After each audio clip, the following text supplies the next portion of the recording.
Well, I had friends when I was in high school in preferred activities like horseback riding, electronics, or model rockets. There's a tendency sometimes to just go on and on and on talking about the same thing. And this is where someone had to tell me, you're going to tell that story twice, and that's all that people are going to want to hear it. They're going to get bored with it after hearing it more than twice. Give them, say, hey, you know, you've talked too much about that robot. Let's talk about something else.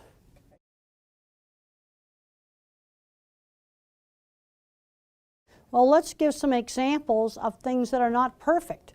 Okay, if a photographer's working for the National Geographic, that would be at the pinnacle of photography career. But if you go through the National Geographic, you're probably going to find some technical errors like flare in some of the pictures. But overall, it's such a great picture, even though it had flare, you still use the picture. Also, if he's a science kid, bring up the concept of absolute zero, where all atomic motion is stopped. You can never get there, you can only approach it. You know, get the concept across of work up to a certain standard. It doesn't have to be perfect, it's got to be up to a certain standard.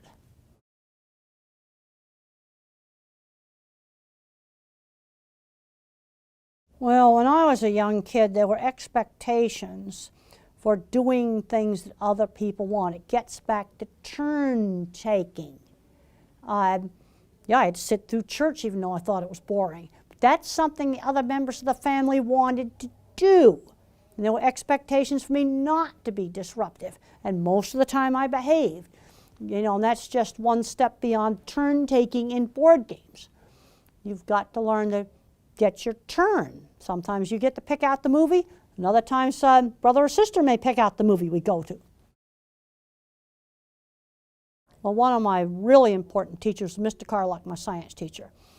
And he had interesting projects for me to do. And I worked on all kinds of stuff with optical illusions. And that actually helped me in some of my cattle work because it made me pay attention to what the animals were seeing. And then doing interesting science projects got me motivated to study because now I had a reason for studying. Studying was a way to get to a goal of becoming a scientist. This is where a good teacher really turns a student around.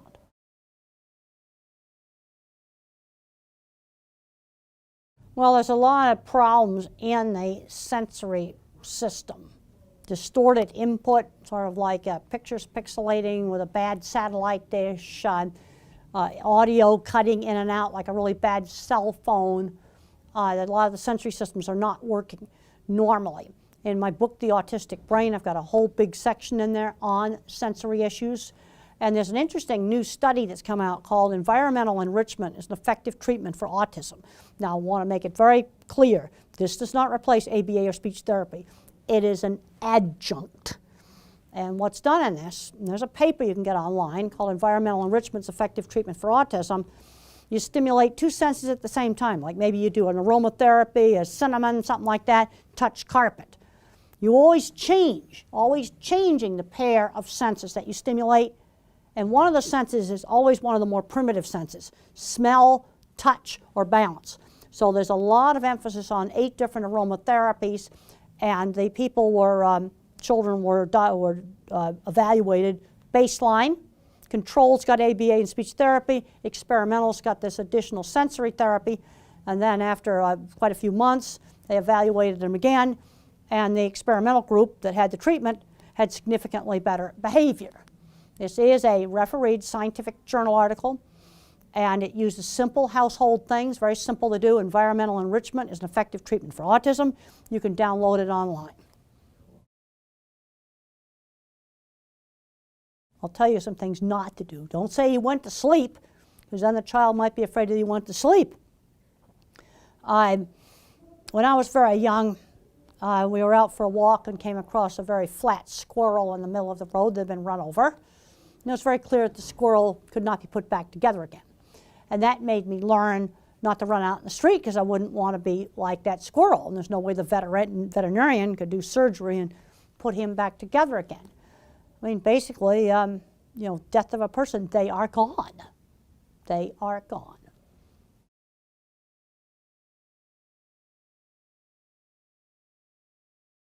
Well, Oliver Sacks is a very kindly kind of professor type of person, and I I read an article he wrote in the New York Times just before he died about, going back doing the Jewish Sabbath. And at the end of the article, he was talking about, well, if A, then B, then C, which way of his life could have gone down different paths. And I started really weeping when I read that article, and I'm glad it went down the path that, where our paths crossed. I could barely print it out, I was so upset. No, fortunately, he was writing right up until the end.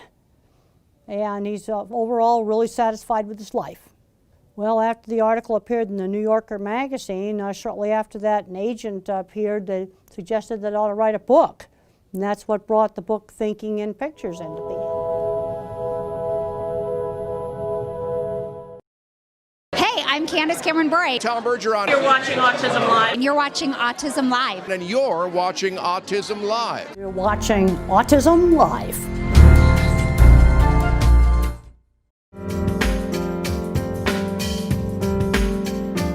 So thank you for joining us. We're here with The Future is Bright, and we have a very special guest, Temple Grandin. Doctor, thank you for joining us. We're It's so good to excited be here. have you. Thank you. You just gave a great speech at the 46th annual conference here in Denver, Colorado, and we would love to take an opportunity to just ask you a couple of questions about a hot topic for you now that is employment. Yep. And helping people with autism become gainfully employed, and what we can do as they're growing up, through the high school years and through those younger years, maybe before they're old enough to get a real job, as you'd call it. What's your advice for parents out there and what they can do with their kids today to help them? The problem with autism is, since they changed the guidelines for diagnosis in 2013, the spectrum has become extremely broad. At one end of the spectrum, you're going to have Silicon Valley programmers, really good artists, really talented people. And at the other end of the spectrum, you're going to have someone that's going to remain nonverbal with some very severe handicaps, and it's all got the same word.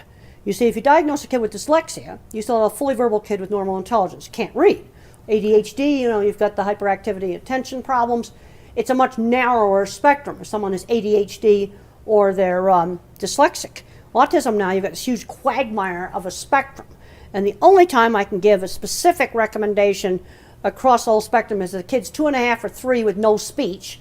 You must start early intervention, 20 hours a week of one-on-one teaching. There's various ABA and other methods that work, but you got to start. You got to start now. I can give you a canned answer.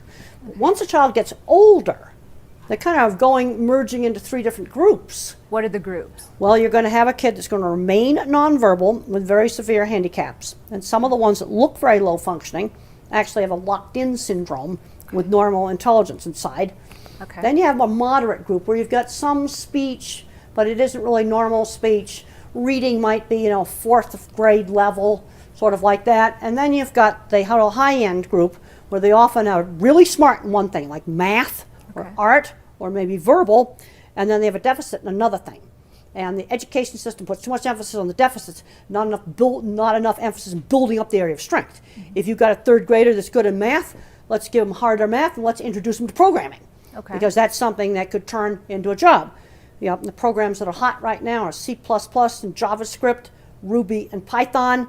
The courses are free online, but the kid's not going to get interested in that unless you introduce it. And who should be doing that? How do you recognize that you've got a kid with, let's say, a great math capability or great All art right, so capability? you should give the kid the 3rd grade math. He instantly learns it. Let's get the 4th grade book out. Let's get the 5th grade book out. Let's get the 6th grade book out. If he can do the college book in 3rd grade, fine, let him. He's probably going to need special ed and So reading. very early. Oh yeah, don't make him do baby math. He's going to get bored, and I guarantee you he'll be a gigantic behavior problem when he's bored. It sounds like you think there might be a little bit of a coddling issue where parents are concerned. Oh, I think there's a big coddling issue on just learning things like greeting. I'm really appalled at meetings where, come to a meeting, here is a 12-year-old completely and fully verbal that does not know how to shake hands. He doesn't know how to greet. You see, the manners in the 50s were taught in a much more structured way. And teachable moments were used. Like if I picked up my potatoes with my hand, and I'm not French fries, but mashed potatoes with my hand, mother would say, use the fork. She didn't scream no. She'd say, use the fork. That's a teachable moment. Healthy alternative. And I was at a very fancy dinner one time at a college, and there was a 12-year-old kid there, fully verbal. and he started to eat the food with his hands. And I just said, this is a fancy dinner. You're not eating like that in front of me. You use the utensils. And he did. So it's I just just calling him gave the out. instruction. But you give the instruction. I didn't yell at him. You give the instruction. But there's a tendency to overprotect. I'm seeing too many fully verbal kids who don't know how to shop. Sure. They're not doing any chores in the home. Just basic things. Greeting people. When I was 8 years old, Mother had me party hostess at her parties. And I had to greet the guests and serve the snacks. So it sounds like your mother had a lot of faith in your ability to just take those tasks that she was giving you and do them. Well, and so you're you saying, got to stretch these kids. Stretch you see, them, the kids okay. getting labeled autistic, the babying them. And you know, if you have a little kid, you know, that's, you know, severe behaviors. I was severe behaviors when I was 3 years old. Sure. You know, of course the parents are going to be upset about that. But then you got another kind of kid, 10 years old, no friends, geeky and nerdy, gets a label, and not enough's being done to engage his area of strength and teach him basic skills. Because what makes me crazy is I go back and forth between different silos. I'll do a talk out at Silicon Valley. You can go to the big tech companies. It's Asperger's everywhere. Cube after cube full of them. Headphones clamped on, don't even look up at you. I can go over to the meatpacking plants. There's a whole shop full of hippies there. And I know they're on the spectrum. They've been there for years. This is what makes me crazy when I go out into the cattle world or the tech world or even the academic world, and I find older people my age, maybe 10 years old, that are on the spectrum, but they're not diagnosed. So it sounds like you're saying in today's society, less helicopter parenting. That's right. And more, you know, you must do this and reinforcing. These are the manners you need. This is how Well, we you act. just treat them. You got to move them just outside the comfort zone. I just met a lady when I was down in Argentina. I said, well, I can only shop at this one supermarket, this one newsstand. I can't go to another store. You know what I did with her? We watched Took out her of that somewhere. meeting, and we went to a new newsstand. So and you I walked brought her up through. to it, and I said, buy that magazine there. She wrung her hands a little bit, and she bought it. Okay. You so know, you made someone else walk through the proverbial I did. door. Good for That's you. right. That's what I did. I did that last week. And you're encouraging parents to do the same thing with their kids And then now. we're going to be getting into looking at the job front. Okay, now that's something you just gave a great speech about. And it sounds like that's this new hot topic for you about how kids in their maybe early teens, maybe before they're really able to get formal jobs, should be out doing maybe the paper route type equivalent. Okay, we don't have paper routes anymore. In fact, I got asked The equivalent. I got asked the other day what a paper route is. You're kidding. No, I'm not kidding. And By an I adult? said, well, you know, they used to have children deliver newspapers to people's Sure. houses. And that taught really valuable skills. Okay. Okay, now we don't have that today. But How what's the about equivalent? walking some dogs for the neighbors? You can do that in the city. Okay. You know, but not your own dogs, somebody else's dogs. And you got to go over that at 2 different apartments at 6 o'clock in the morning, take those dogs out and walk them every day, even when the weather's nasty. Or maybe working in the farmer's market. Okay, we were just discussing New York City, where my mother lives. When I stay at the hotel in New York and I walk 6 blocks to my mother's apartment, I go by 5 or 6 street vendors. Okay, a kid that's like 12 or 13 years old, have them help out a street vendor. They've got to start learning work skills. If they're out in the suburbs, they could help out in the farmer's market. Okay. Let's start getting creative. Let's start off with church and synagogue jobs, things like that. Church ushers, setting up chairs for the church social. Yes, it's a job. Every Thursday night, you got to do those chairs. So it's the accountability, being somewhere where someone's expecting you to help out and do a particular Then thing. it's a defined task. You got Okay. 100 chairs to put up, Defined. and you got 100 chairs you're going to have to put away after the event is over. So defined and repetitive and something that they do. Well, a lot Not of jobs for are the repetitive. family. Newspaper routes are repetitive. But let's go through my work history. These kids have got to learn work skills outside the home before they graduate my school. All right. When I was 13, mother just in the neighborhood found a little seamstress that did dressmaking out of her home. And she went in and told about me. I was kind of different, Sure. but I was really good at hand sewing. So the lady started having me hand sew the hems and take apart dresses. When I was 15, I was cleaning horse stalls. Okay. Then when I got a little bit older, I was making signs and selling them. And the first sign I ever made was for a beauty shop. First sign I ever made for a customer. I had made some other signs before that. But making things, and you have to learn how to make signs that other people want. And then even when I was getting my master's, I was making signs. So The carnival. letting And then our my kids- aunt's ranch. At my aunt's ranch, there was some work stuff. I had to take guests out on trail rides, and I had to do some, she had guests there. I had to wait So on you were tables there too. accountable. You were given Yeah. various tasks and you were accountable. It sounds like that you're endorsing that we have our kids go out there when they're younger and do these, smaller jobs for people in the neighborhood or small business owners and learn those skills before they get to Okay, now some job-related states you age. can work in safe retail at 14. Okay. Okay, a lot of other states it's 16. Well, let's say you got a friend 2 blocks away, like a little tax accounting office. Sure. They can put the kid to work in there. Perfect. Cash economy. Something. They've got to learn work skills. And just look at the things they're maybe it's a little coffee Something. stand that's in the neighborhood, and the kid when he's 12 can go help out with that. And he's expected there at certain hours every week. It's a job. Okay. And so that's the importance of it all, is just They to have get got them out to there. learn how to work.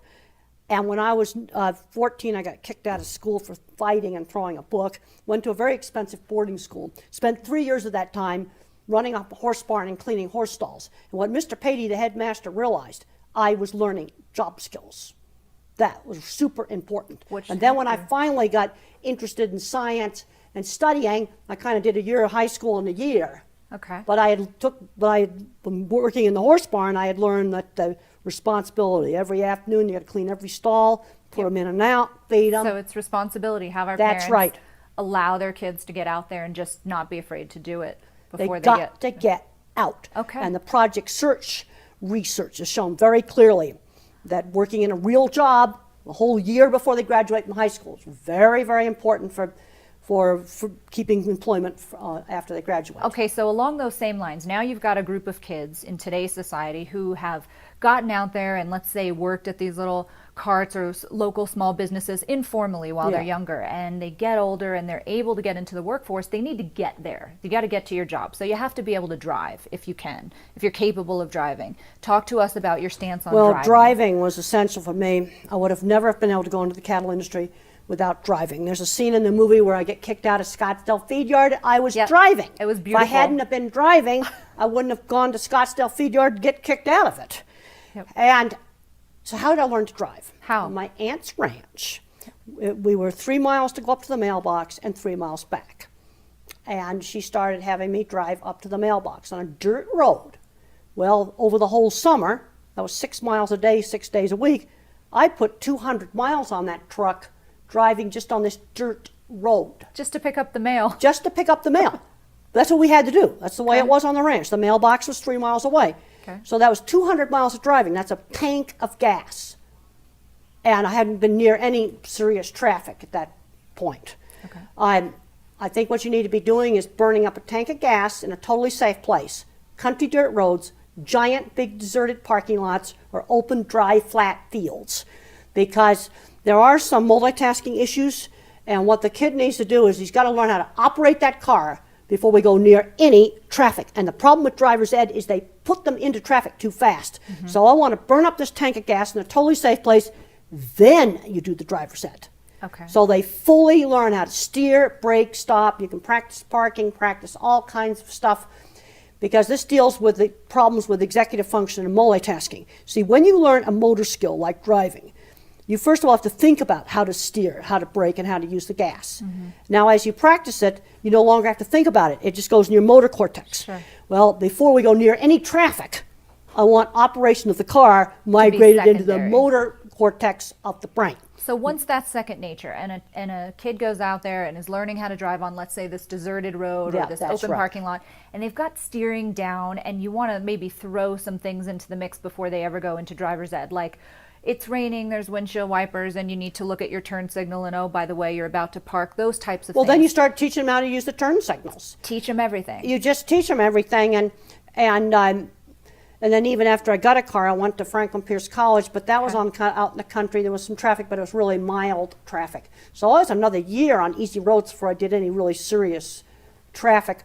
Also, like downtown Denver, I just absolutely hate coming here. I actually avoid the rush hour, but you see the airport route, I know exactly where the lanes are, where I have to get over. It's a more comfortable route. The airport's totally comfortable. Okay. You know, so like going to the airport's easy. And see, all my agricultural jobs were out in the country. So, Sure. but even on Denver traffic, okay, I would learn a certain route. There's some really bad exits where you can get forced off. Well, then I got to learn where I got to get over when I'd learn the route. But it's just going to take longer. So I'm recommending a tank of gas in a totally safe place before we do any driver's ed, a year on easy roads before we do downtown traffic or crowded freeways. Just a period of acclimation, it sounds That's right. like. Okay. It's going to take longer. For multitasking skills in general, whether it's Well, driving multitasking is the problem. You see, and the way to avoid the multitasking is there's no multitasking if the operation of the car is migrated out of frontal cortex back to the motor cortex, so you don't have to think about driving the car. So you want that extra time. That's right, and then turn signals, well, you can practice that even on my aunt's ranch, where we would go up to the mailbox, there was one turn to the mailbox where I could practice a turn signal. Okay. Okay, so that's driving. That's right. Now they can get to the job. They've learned how to drive. They've had their practice at manners at a young age and doing some of these informal jobs. Do you have specific advice for what we can tell adults with autism who feel like they've got the right skills to get out into the workforce? Let's short circuit the interview process. Okay. Because when we were just talking about this at the tech conference I was just at Sure. across the street with Special Assistern, that tech company that hires people on the autism spectrum, and they were talking about how they got to short circuit the interview process, and the way that I would do interviews is to simply show off my portfolio. I'd show pictures of things I designed, drawings. Okay, if it's a programmer, it needs to show a computer in there. Here's some C++ that code and it does this, and I got some JavaScript and it does this, and you just show off your portfolio. So maybe a different kind of interview That's process right. for people That's on right. the spectrum. And then once they get on the job, the thing employers have to realize is you cannot be vague. There's a scene in the movie where my boss slammed down the deodorant and said, "You stink, use it." That happened. Right. They got to clean up themselves, and I did it. And that boss, I'm pretty sure, was on the spectrum. But you that said did you that. appreciated that. Now, because I it was very direct. angry at the time. I was very angry and upset at the time, but I wanted the job. I thank that boss now, and I thank Linda Carpenter and her other secretary friend that took me out to buy the clothes. Okay. So are there things that you would recommend to employers that they can do to be more receptive to people with autism? A lot of people on the spectrum need a quiet place to work. You know, Okay. some of these restrooms have these horrible Dyson blade air hand dryers. Now, if my office cube was next to that, I wouldn't be able to work. I wouldn't either. I've got to get away from that. And quiet place to work. Also, clearly define the tasks. Even now, I mean, when I do consulting, I've worked on a big manuscript with 15 other people. And I just said, I need homework. Okay, tell me I'll write this part of the manuscript, and I'll do it in this format, get it done on this date. Okay. Then, when I read through the rest of the manuscript, I found some technical errors. You know, some things there might be opinion. These were purely technical errors. Another person corrected them, no track changes, just sent it on in. Okay. Because you don't rub the other person's nose in their mistakes. Well, Because I got in trouble for doing some of that. That's good practice anyway. Yeah. That's just nice, social skills. So it sounds like then, to just recap it, for employers today to clearly define tasks for people on the That's spectrum who are coming into the workplace, that's a great way to be sensitive All right, to let's say helping them it's succeed. programming. You don't just say develop new software. That's too vague. Right. They've got to write Be some direct. code that does. You don't tell them how to write the code. That's up to the ASPE to do that. But what is the outcome? Okay, that's to go on a certain platform, be a certain language, Sure. and it's got to achieve a certain outcome. Great. And there's some deadlines. Great. And deadlines, okay. Well, when I worked for the magazine, the deadline was so many column inches by the 15th of each month. And I was to cover a wide variety of livestock topics.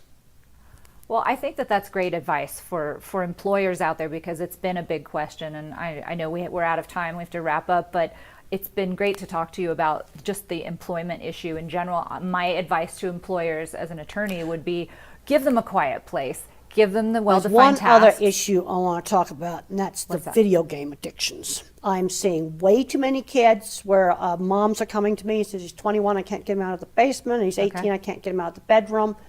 We've got to limit the video game playing. Well, I think all parents sort of feel that way. And Well, we've got to, because they're not having good outcomes. the more you limit the video games, and the more you can do, like what you said, is to help socialize people, the more we spend one-on-one time like you and I have talking to each other face to face, Yep. the more we all benefit I'm by not- better social skills. I'm not suggesting banning video games, but the rule for me was Is 1 the hour limit. TV during the week and 2 hours on Saturday, 2 hours on Sunday, so they can do it And that's some.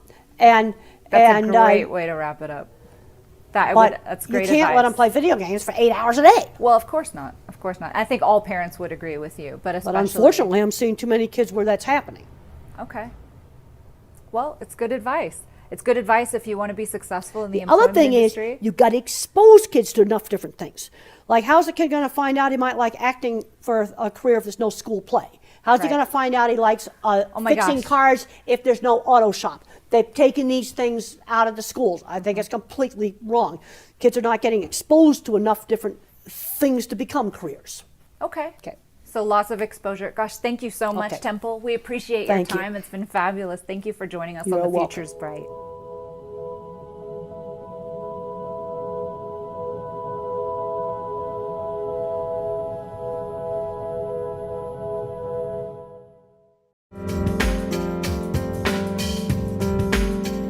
So Temple, everybody's talking about this book. It's something that's very timely, especially for those of us who have kids that are teenagers or about to be teenagers. Tell our viewers what the new book is.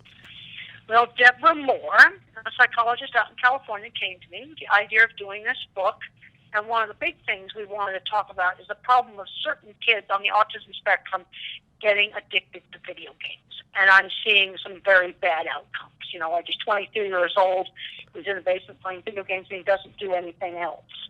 And Deborah Moore put together a great chapter in the Loving Push on video games.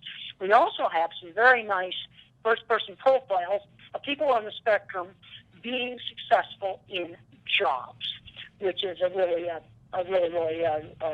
good positive thing. I can't emphasize enough the importance of kids getting jobs when they're in high school, even volunteer jobs at the church or anything. They've got to learn that discipline and responsibility of having a job. You've got to be there on time. You've got to be reliable. When I was 15 years old, I was cleaning horse stalls, and when I was 13 years old, my mother got me a sewing job. I'm seeing too many smart kids on the spectrum that are not learning how to work. Yeah, and I love the idea, Temple. You talk about this a lot, about how we can't just expect them to be ready for a job suddenly, miraculously, when they turn 18, that there's a whole process that we have to do to help them to be ready, and that we used to do this all the time, that I had to do jobs, odd jobs around the neighborhood well before I was at an age where I was eligible for a job. And you did as well, right? Well, when I was 13, Mother got me a little sewing job, and when I was even younger, I'd washed a few cars. It's important to have a slow transition from the world of school to the world of work. I'm seeing too often where a child on the spectrum graduates from college, and he has never had a job of any kind of a job.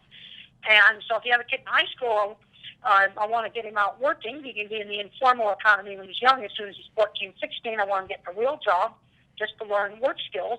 If you have individuals in college right now, they need to be doing career relevant summer internships.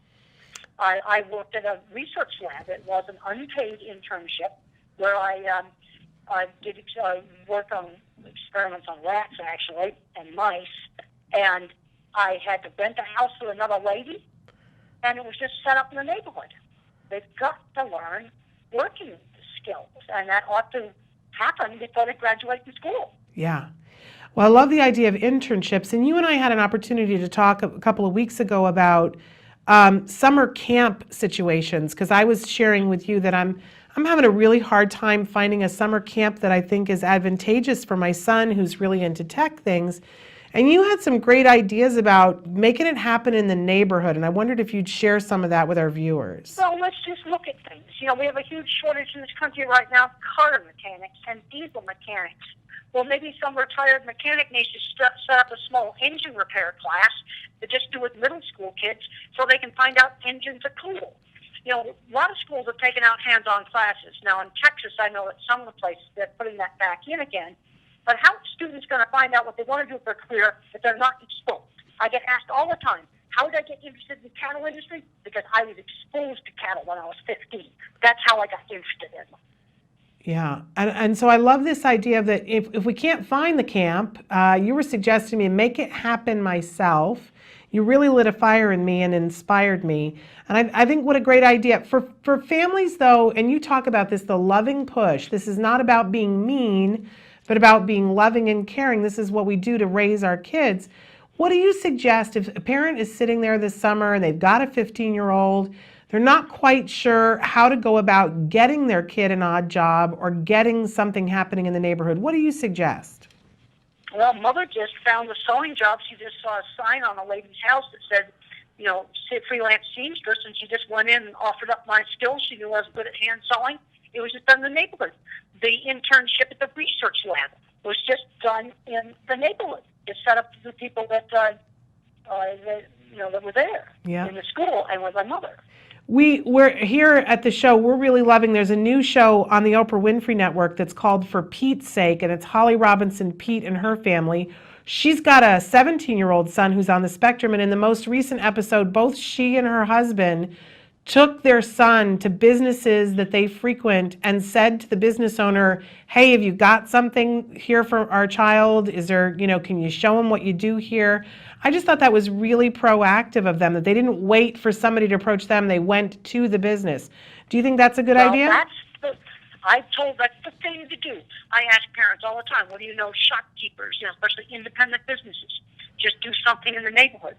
And that sewing job is a perfect example of just setting it up in the neighborhood. Yeah, and it seems, as you said, in high schools anymore, there used to be vocational training, and there isn't anymore. But so instead of waiting for the schools to bring it back, you had talked to me about the all-important lawnmower a couple of weeks ago, and how lawnmowers, old lawnmowers are around, and even learning how to repair a lawnmower is something that's a great skill for kids. Well, it gets a kid interested in engines. He's going to find out that maybe engines interest him. And that lawnmower could then go on and turn into an auto mechanics class. See, the problem is that all of those vocational things have moved to the community college. But that's almost too late. We need to be getting these kids hooked on some of these skilled trades and vocational things before they graduate from high school. Absolutely, absolutely. And then I wondered if we could take just a second to talk with you, Dr. Grandin, about inclusion and how you feel about, there's a big push right now that a lot of schools have started specific programs that are just for kids with autism, where they're putting them someplace else on campus. Likewise, now, what age of kids are you talking about? I'm talking about junior, from kindergarten all the way up through high school. And then there are other schools that are making a big push for inclusion, having everybody in the classroom together. And I was wondering if you had any thoughts about either of those models. Well, sometimes the correct thing to do for a particular kid is something in between. But I'll tell you something I don't want to see. I walk into a brand new autism school, and you got 4 or 5 very severely handicapped kids in a room, and then they're sitting amongst them as a 12-year-old that should definitely not be there, fully verbal, just messing around on a computer. He should be in a gifted class. That's what I don't want to see. See, autism has turned into such a broad spectrum that I'm seeing too many of the Asperger type of kids held behind when they ought to be working for NASA. I've talked to a lot of people at NASA. I know there's people there that are sort of mildly on the spectrum. So one kind of geeky kid gets to go work for NASA or Google, and another geeky kid's playing video games in the basement on Social Security, and they're the same geeky kid. Yeah. See, I don't get hung up on the labels. I'm seeing the people. I see them as I talk about it. Yeah, I got to say, I think that you got such an insight in this area, Dr. Grandin, and I would love to see some of these programs spring up that can fill this gap in a way that's really affordable for families. I think that an industrious parent knows how to get this started, but there are a lot of parents that probably need some help getting these things started. And well, they just sort of, the other thing I'd say on this, I've worked for 20 years in the construction industry. I would design a project, then I'd supervise its construction. And one thing I learned is, how do you get things done? Like, if you ran out of parts, we got on the phone and called. Now today, you get on the internet and search, they have found the parts. There's an urgency. How do you get it done? Yeah. It's the problem solving that I think is missing. We talk about teaching critical thinking in high schools and junior highs, but if it's not practical and hands-on, I don't know that the lesson really gets taught. Well, hands-on things. I remember in sewing, and I loved sewing when I was in elementary school, and I cut some fabric wrong in a wrecked project. And I learned from that you don't rush. Some other time you might make a mistake, and then you just have to figure out some other way to do it. When I made bird kites that I flew behind my trike when I was really little, I experimented with these bird kites. Hands-on things teach practical problem solving. And I think a lot of people today don't know how to do practical problem solving because they haven't done any hands-on things. Yeah, no, it's true. And a lot of times, I love that the book talks about how we're going to have to push our kids, because I think a lot of people, myself included, I have coddled my kid. You pointed that out to me this fall. We went to lunch together, and I was not letting my son use the restroom by himself, and you went up one side of me and down the other. And he's very grateful to you, Dr. Grandin. And you know what? He just got right up and he used it. He did. And whenever I'm being too much of a smother now, he threatens to call you because he knows that you're on his side. And that's good. I think parents need that. And I knew that at that barbecue restaurant, that restaurant was going to be perfectly safe. Yes. And he had such a good time with you that day, I have to say. Now, I wonder, as we're getting ready to be in April, Autism Awareness Month, and a lot of people are going to be talking about autism, and already this week there's been a lot in the news talking about autism, and there's a discussion about what the discussion should be. And I'd like to hear from you, Dr. Grandin, about what do you think the discussion about autism should be right now? Well, I'm very concerned about how broad the spectrum is. And I don't want to see a smart, geeky kid who maybe should work for Google going down the wrong track. You see, the problem is when you just think about it in language, you get locked into the label.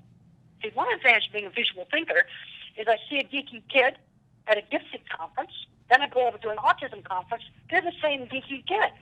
And then I go to a tech company and I see 10 years older, it's the same kind of geeky kid. I want to see them get into those good jobs. And then you've got another end of the spectrum where they're very severely handicapped. They're not going to work for Google.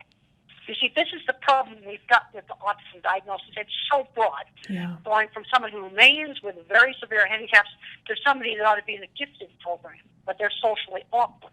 This is one of the things that's a real problem. Now, when it comes to early intervention, that's one place where that's really improved. You've got 3-year-olds that are not talking. You've got to start working on that kid and working on him right now. Yeah, I so agree with you about the huge wide spectrum. And I promised you that we weren't going to keep you very long. So I want to thank you for being with us. We're going to close out of the recording, but then I'm going to ask you to stay on the line with me for just one quick second when we're done. But thank you so much. And just a last question for you, Dr. Grandin. Do you do anything particular in the month of April to commemorate Autism Awareness Month? I've got a ton of speaking engagements. Well, and that is such a great service to our community. You always enlighten us. You always lift us up. And we thank you so much for your time. Well, thank you very much for having me.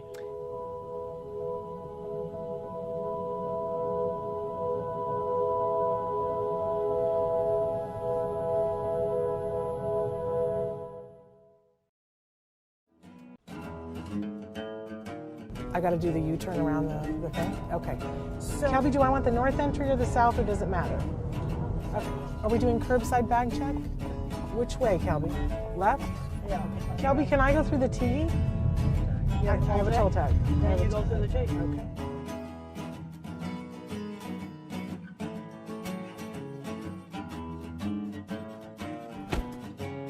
What do you do that, like, you could just spend 2 hours doing and have it suck all your time? Oh, I like to look up interesting research articles on animal behavior. Found a really interesting European papers on how wolves are different than dogs that I read last week that were very, very interesting. Very cool. Because I've always talked about a brain can be more social emotional or a brain can be more cognitive. Yeah. And the wolf turns out to be more cognitive, and we've bred the dog to be more social emotional. How fascinating is that? Very, very interesting. The wolves are very good at watching another wolf solve a problem. We were talking a little bit about television before, and I cannot believe that what you said to me, what you like to watch on television. Star Trek. I was a Star Trek fan when I was a teenager. I liked the Star Trek Next Generation. I was watching that when I was working on my PhD in the 80s. And so Total Star Trek fan. What's your favorite series, and what's your favorite character, and what's your favorite Mr. episode? Spock was my favorite character. Love it. And what's favorite episode? This Oh, guy let is going me to hate see. me. There was a lot of good. My favorite Star Trek movie was the one with the whales. Yes. Yeah, I really mine liked too. that Star Trek movie. And so sad that we lost Leonard Nimoy this year. Yeah. So I didn't know that you like to watch television. Do you like to go to the movies too? Oh yes, I went and saw Gravity. There's certain movies that have to be seen in a theater, like Yeah. Gravity and Avatar. Yes. I wanted to see Inside Out in the theater. I really liked that movie. What did you think of that? I liked it. I think about how the emotions interact. I gotta be honest, I had said after that I thought that it was gonna be a great tool for people to show kids on the autism spectrum about perspective taking, Yeah. about what it's like in other people's heads. Well, no, it's more like how the emotions inside your own head sort of conflict with each other. Yeah, absolutely. So I love The Wizard of Oz, and I love the idea of the ruby slippers. She had the way back home. She just didn't know she had it. Yeah. You see, and I think that's a metaphor for a lot of things. A lot of people have the ruby slippers, but they don't know they have them. They don't know they have the key that can open up the door to a lot of really great stuff. So what would you say was your ruby slipper?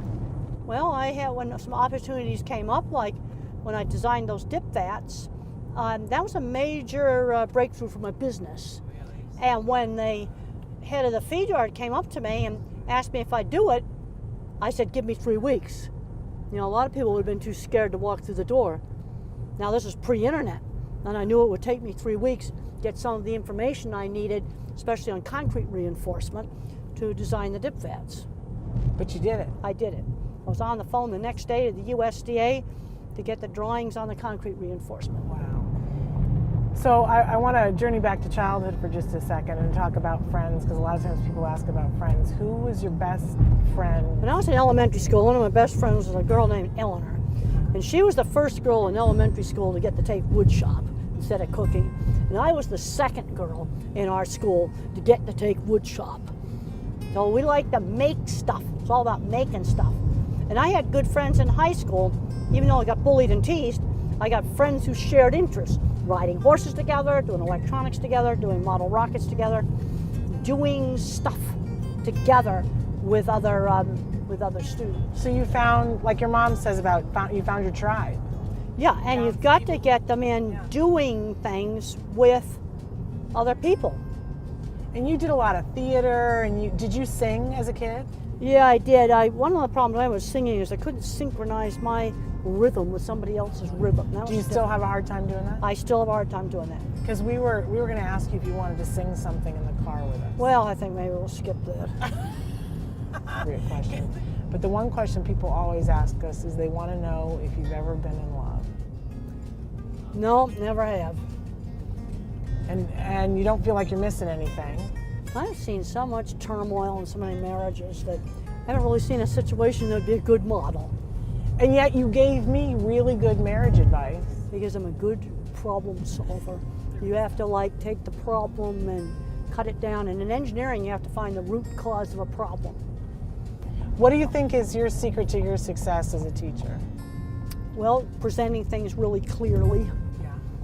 That's really important. Making things interesting. Yeah. I think it's also important that it's something in a class that a student can take home and use. I teach a class in cattle behavior and handling, and I've got a lot of students that are pre-vet that are going to go in the dog and cat. Probably won't be handling any cattle. But I said, you want to design this corral system because it's visual problem solving. You have to figure out how to do it. It's not a cookbook. And then I have my internet project where they can pick out anything in animal behavior, and I make them dig into a narrow subject that I have to approve because I want them digging into Google Scholar and PubMed, Science Direct, and the other databases.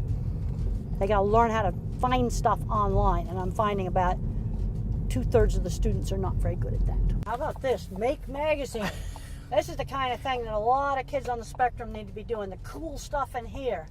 Really interesting. Make Magazine is going to love that you Make did that. Magazine. It's a wonderful magazine. Station And I, okay, yes, and they're resurrecting old satellites from mission control and an abandoned McDonald's. That's the kind of stuff I really like. These are the kind of magazines we need to get into school. Make Magazine, Business Week, Science, Nature, Wired. We got to show kids out there. There's all kinds of super interesting stuff out there. Open but up if the they brains. don't see it, then they don't know about it. Here the I other like night. to geek out on construction sites. Yeah. I like to salivate over all the equipment they've got that we didn't have, like really cool man lifts and nice scaffolding. We didn't have any of that stuff. You didn't. No, we didn't. What did you guys have? Horrid, compass? Horrid ladders that were really dangerous is what we had. I'm gonna pull up right here. Okay. We're gonna get your stuff out. Yep. Put your back up.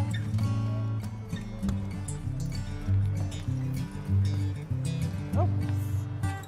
We have to get the mic back from you too. Oh, you took it off already. You're good. I'm attached to mine.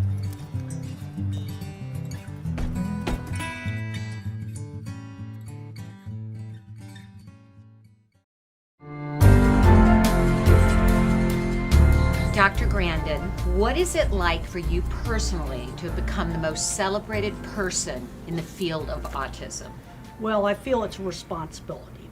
I get a lot of emails and letters from young kids. In fact, at the last conference I was at, I got a whole envelope of letters from kids in an English class. What makes me pleased is I think I'm inspiring a lot of kids to succeed, because I want to see kids succeed. Now, one problem I'm seeing with some of the fully verbal kids is they're not getting stretched enough. I see kids coming up to me at conferences where nobody's taught them how to shake hands. See, when I was a young child, I had to be party host at my mother's parties. I had to shake hands, say please and thank you, have table manners, learn how to shop. And I'm seeing too many situations where they aren't learning those basic skills. Yeah, so you really think they need the basic skills that every child should learn? Yes. Now, in the 50s, every child was taught social skills in a much more structured way. And today, that's not the case. Now, the so-called normal kids, they pick it up, but the autistic kids have got to be taught. Okay. And that's not being done enough. What kind of preconceptions, though, do you think most people have about relating to those with ASD? Autism is a really big spectrum. You're going all the way from Silicon Valley down to somebody with a lot of intellectual challenges. Now, the kinds of services and things a person needs is very different, those two ends of the spectrum. And I go to different places. I go to Silicon Valley, I see a lot of people that I know are on the spectrum, and then I go see another kid that's smart at math, but nothing's being done to develop his skills, and he's getting addicted to video games. And they are the same kind of kid. The thing that I'm seeing, especially on the mild end of the spectrum, is too many kids sort of becoming the label. I'm very concerned about them getting a handicap mentality. Then I go over to the meatpacking plant, and there's a whole maintenance shop of old hippies that I know are on the spectrum, and they run that maintenance shop, and they've been there for years and years and years. Why do you think the numbers, 1 in 68 now, have risen so dramatically? I think on the mild end of the spectrum, it's increased detection. Because I can think of kids I went to elementary school with, kids I went to college with, that today would be diagnosed on the spectrum. I think that's a big part of it on the mild end of the spectrum.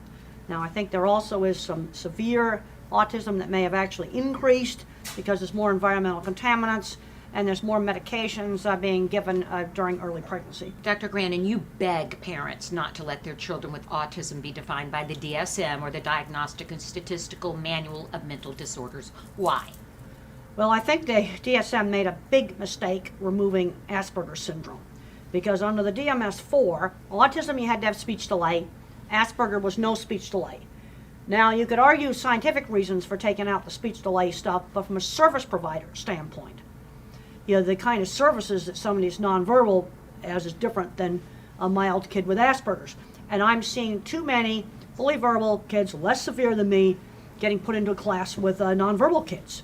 I'm seeing too many smart kids not learning job skills. That's another thing that I really push. Because when I was 13, my mother had got me in a sewing job. When I was 15, I was cleaning horse stalls. It's really important that students intern in a job before they graduate from high school. They got to learn that discipline of getting to work. If you could speak to every business owner in America, what would you say to convince them to hire somebody on the autism spectrum? Well, there's certain things they can do extremely well. In fact, the SAP Corporation is hiring people with autism. There's another Project Search, where there's work being done with collaborating with hospitals to train them to set up surgical instruments for different types of surgery. And they take longer to train, but once they're trained, they're super, super good and meticulous about making sure the instruments are set up right. And that's got about a 78% employment rate.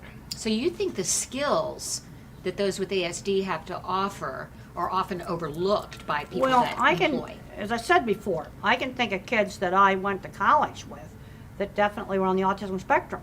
Those individuals are all employed in good jobs. And I think a lot of this gets back to pounding those manners in the 50s and the 60s, and kids being on things like paper routes, where they learned work skills. Why do you think the experts in the field of ASDs focus so intensely on the deficits and not on the strengths of Well, autism? we need to be building up strengths. My ability in art was always encouraged. And I was encouraged to do lots of different kinds of art.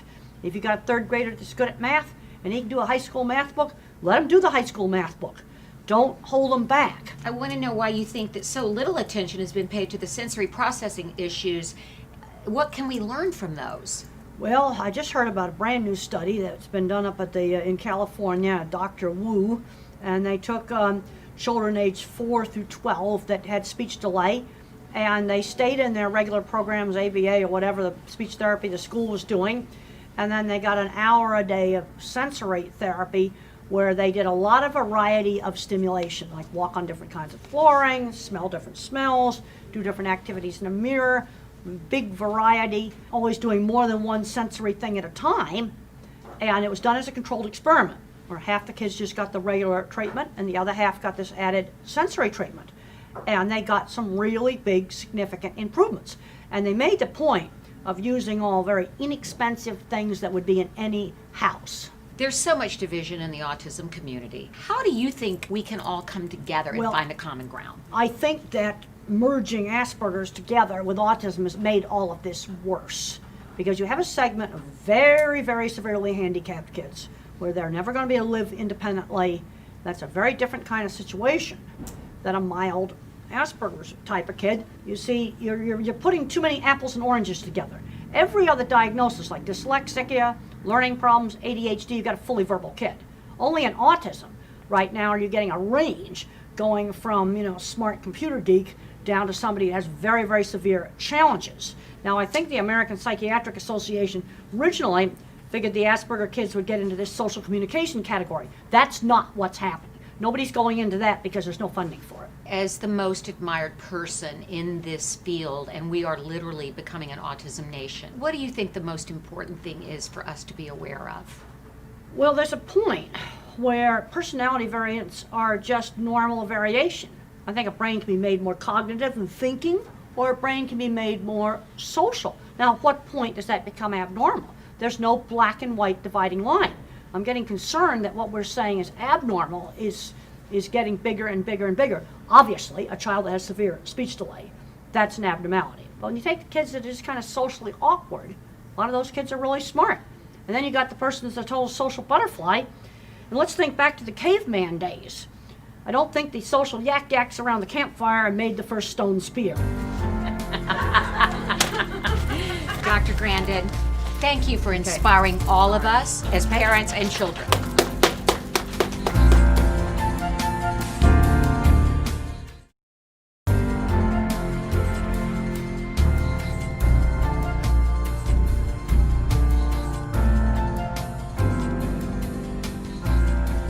We have so many parents who've asked questions, and they love your answers. I want to start with a question that we got on Facebook that somebody wants to know your views on inclusion.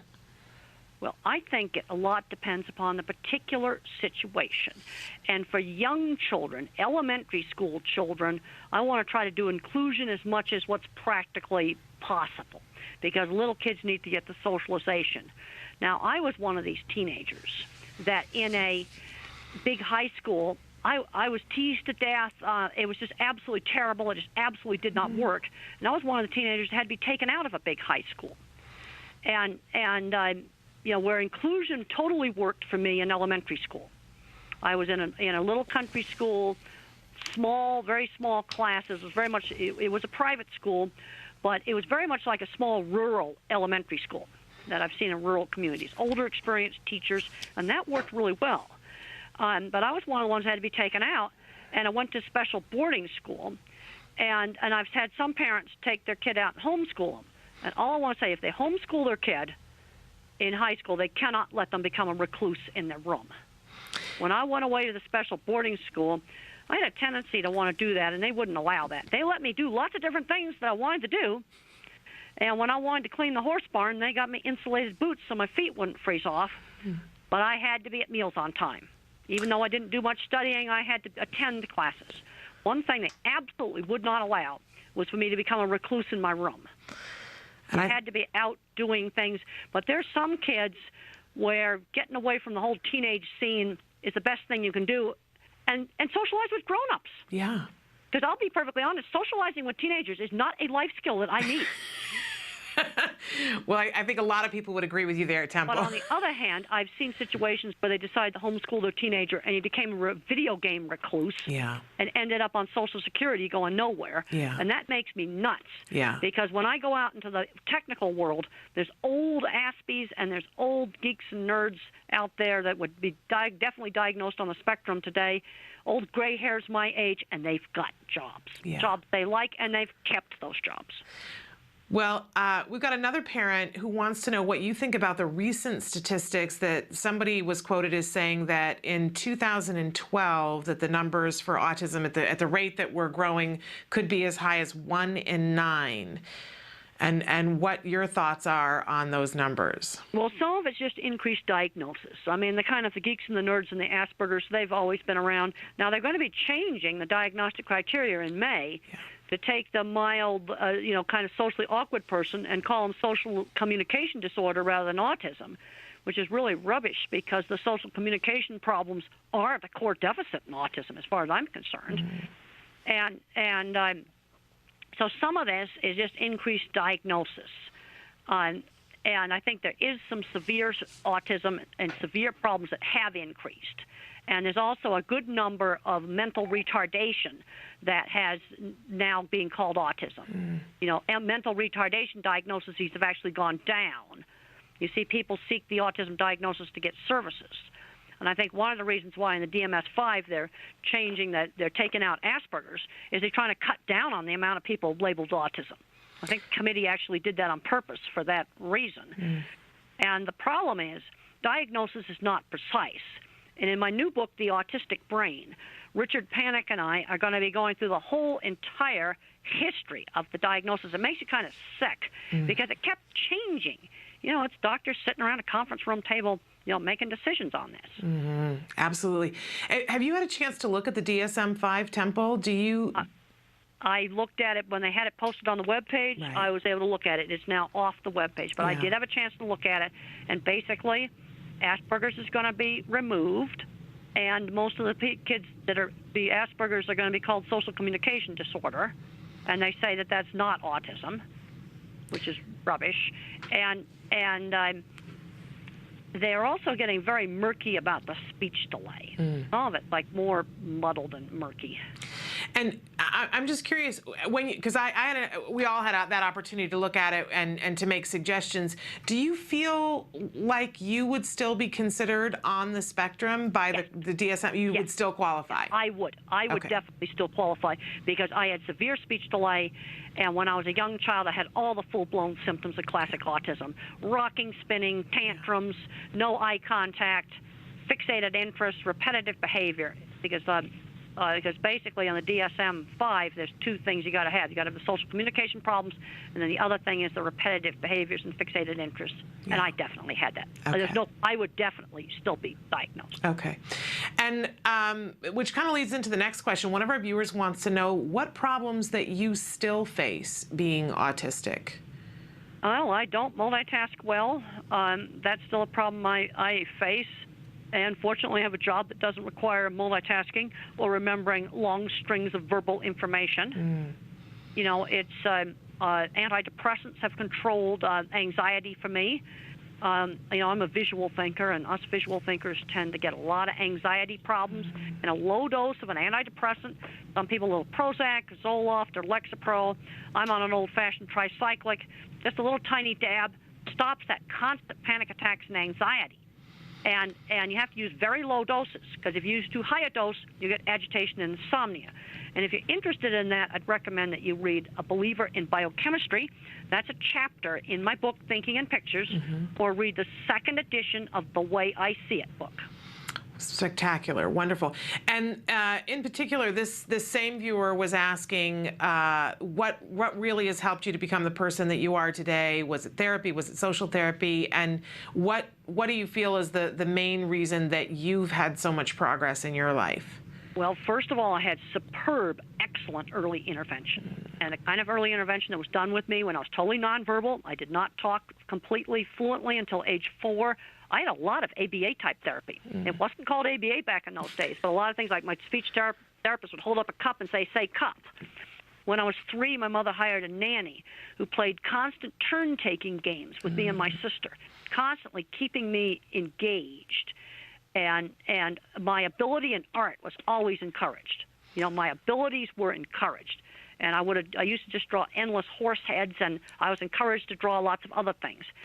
And limits were set on me. Like if I had a tantrum at school, the rule was no television that night. That was the rule, and it was enforced. Great teachers in elementary school, a very, very good, just old-fashioned teachers in an old-fashioned 50s-style classroom. Then when I went to high school, it was my science teacher, Mr. Patey, the head of the boarding school. Mr. Patey had a really good sense of when to let me off the hook and not study, but he was not going to let me become a recluse in my room. Mr. Carlock, my science teacher, it was a whole lot of things. And then there were some good people in the cattle industry. I mean, the movie makes it look like everybody in the cattle industry was just awful. There were excellent, good people. Jim the contractor, Ted Gilbert at the Red River Feed Yard. There were some excellent ranches that did treat cattle right. And there were some good people, and that kept me going. But people are always looking for the single magic turning point. There's not one. The other thing that really helped me, learning work skills. When I was 13, Mother had me doing a little sewing job 2 afternoons a week in a lady's house, and I took apart dresses and hemmed them. When I was 15, I was cleaning 8 horse stalls. I was doing carpentry work. When I was in college, I did an internship at a research lab where I actually had to rent my own house.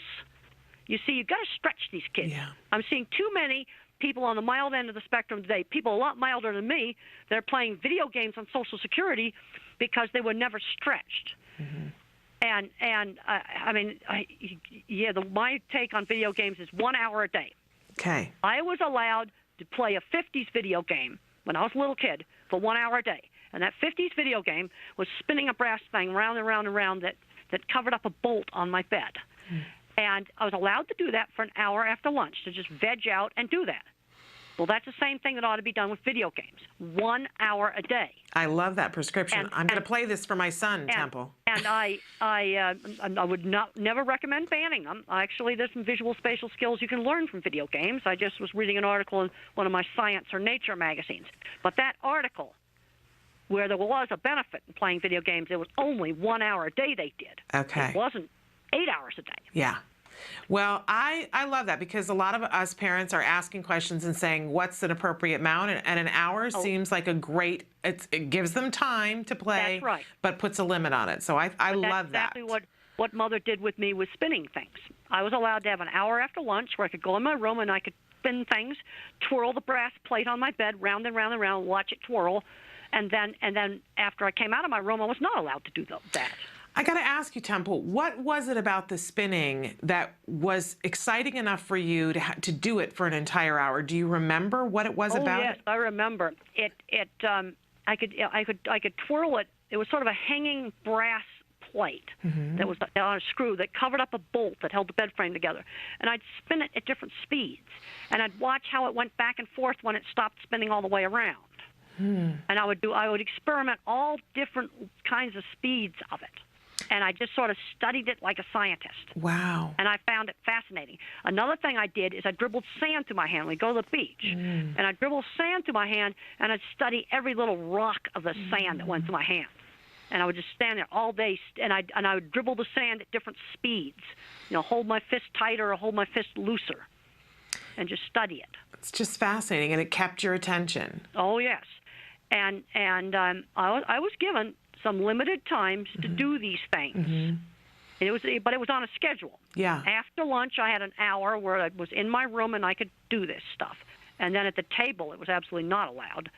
Church, it was not allowed. In the classroom, it was not allowed.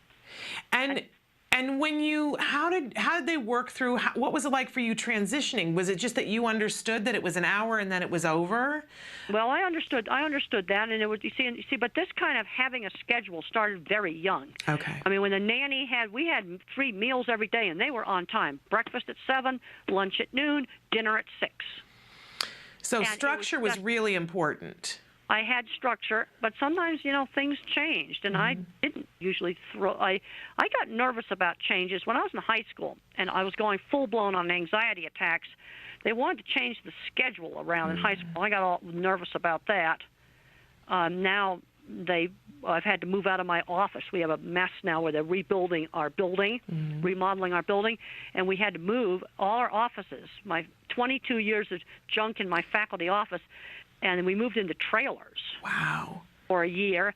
Well, I did that, but you know what? I did it slowly. Okay. Like 3 months before it was time to move, I was de-trashing my office. And fortunately, they provided gigantic industrial-sized garbage cans for all the faculty to de-trash their office, because the entire faculty had to move out of this building. Yeah. But I did it slowly. You know what strikes me, Temple, is that transition would be hard for anyone, but you are so good at recognizing what you need to be kind to yourself and to be successful, and then you do that. And I don't know that the rest of us do that. Well, and I did it, and fortunately they had these big garbage cans, because I hate to say it now, my knees are getting bad, and I can't walk upstairs lifting anything because my knees are going screaming, ouch, don't, you're hurting your knees. And I would have had to, I simply can't carry all the stuff. Yeah, but you know where your strengths are, and you know how to compensate when you have an area that isn't a strength, and that's something that we can all learn from. Well, and I've learned things in organization. Like for my calendar, I've got to have a calendar where I can see an entire month. Yeah. I hate those calendar books where it's a new page for each day. Hate them. Hate them. I get those from American Express, and I just give them away. I hate them.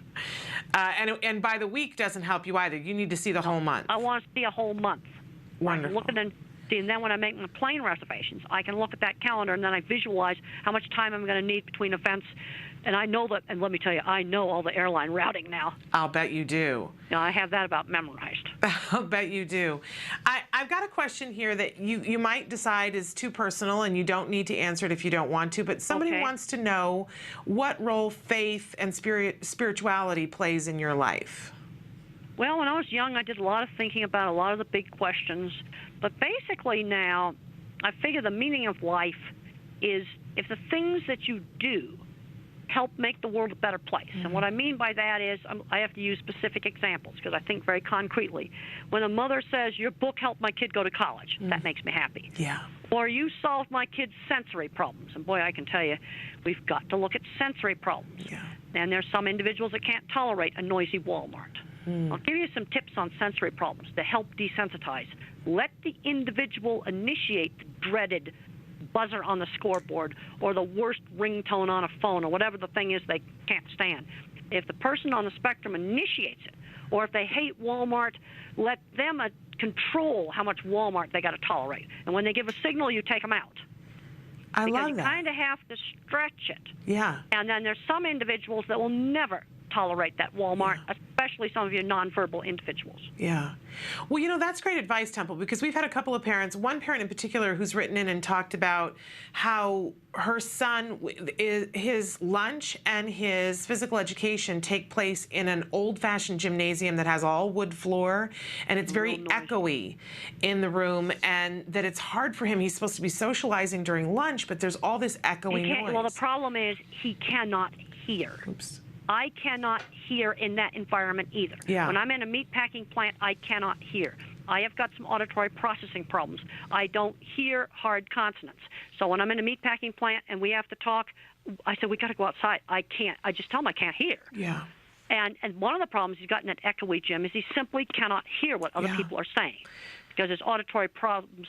The other thing, if you wear earphones or earplugs in the noisy gym, you've got to have those earplugs off for at least half the time because otherwise your brain will get more and more and more sensitive. You know, so half the day when it's quiet, get that headphone off and get those earplugs out.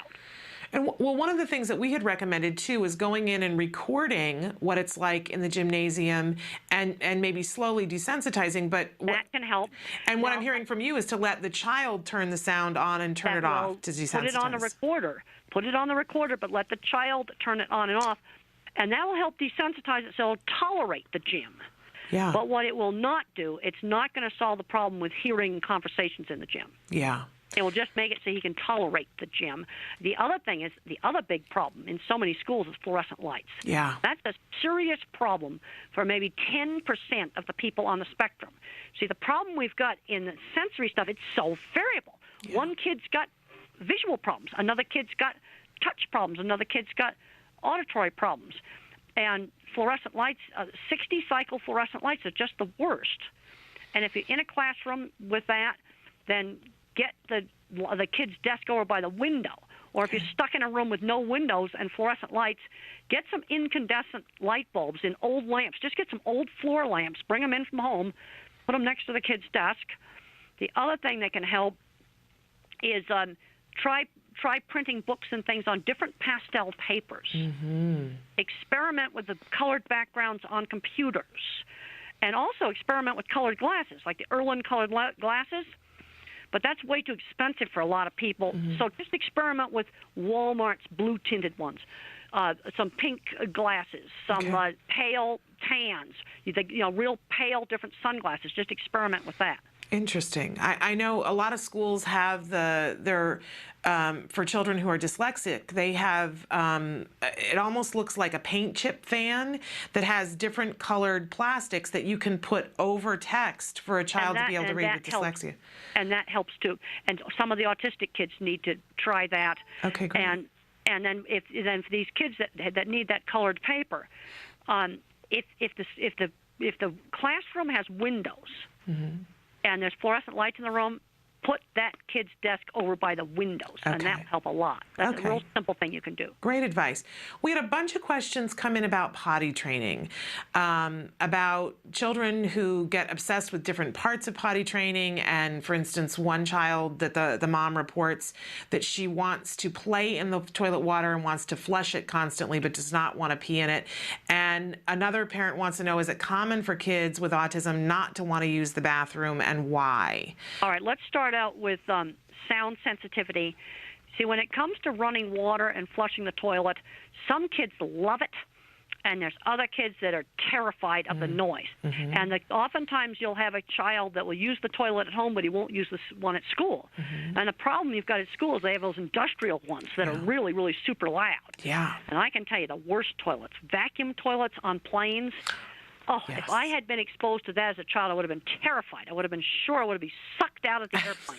Absolutely. And I use them, and I use them all the time. And I press the button and I grit my teeth. Mm-hmm. I tolerate them. Yeah. But they try to find flights for some of these kids that don't have a vacuum toilet. They have the old-fashioned blue juice one, because those vacuum toilets, they are scary. Oh, they are. So you see, that is a noise sensitivity problem. Okay, now the other problem you have, especially with a nonverbal child, is he doesn't know what you're supposed to do in the toilet. You see, their sensory system is so fragmented. And if you want to understand this, you need to get Tito Mukapedehe's book, How Can I Talk If My Lips Don't Move? Mm. And Tito's a nonverbal person with autism that types independently, and he describes a scrambled sensory world. It's sort of like looking at everything with Picasso vision. And he describes that when he had to learn how to put on a T-shirt, it had to be put on him very, very slowly so he could get what the whole task was of going through the head hole, going through the armholes. And one of the things you got to do with someone like that is demonstrate how to use the toilet slowly, and he's got to see the entire thing. Like, how does the stuff get in the toilet? He's got to see it. Okay. You can't leave anything to the imagination. Because he's got to watch the whole task. Okay. Otherwise, they won't understand what they are supposed to do. Well, it's great advice. You can't break it up into steps. It's what I call whole task training. Yeah. It's great advice, because I think we all are so concerned about privacy, but making sure that somebody models the whole task. It maybe isn't the prettiest thing. They gotta see how the waste comes out of the person and drops in the toilet. Okay, because great. that step is often left out. I have talked to parents where their child would do it in front of the toilet, then pick it up and put it in the toilet. Right. They did that because they didn't understand the task. And when you read Tito's book, How Can I Talk When the Lips Don't Move, how he describes learning how to put a T-shirt on. Mm-hmm. And he describes a fragmented visual world. I think you'll understand better on working with some of these kids. Interesting. Okay, we will definitely look into that book.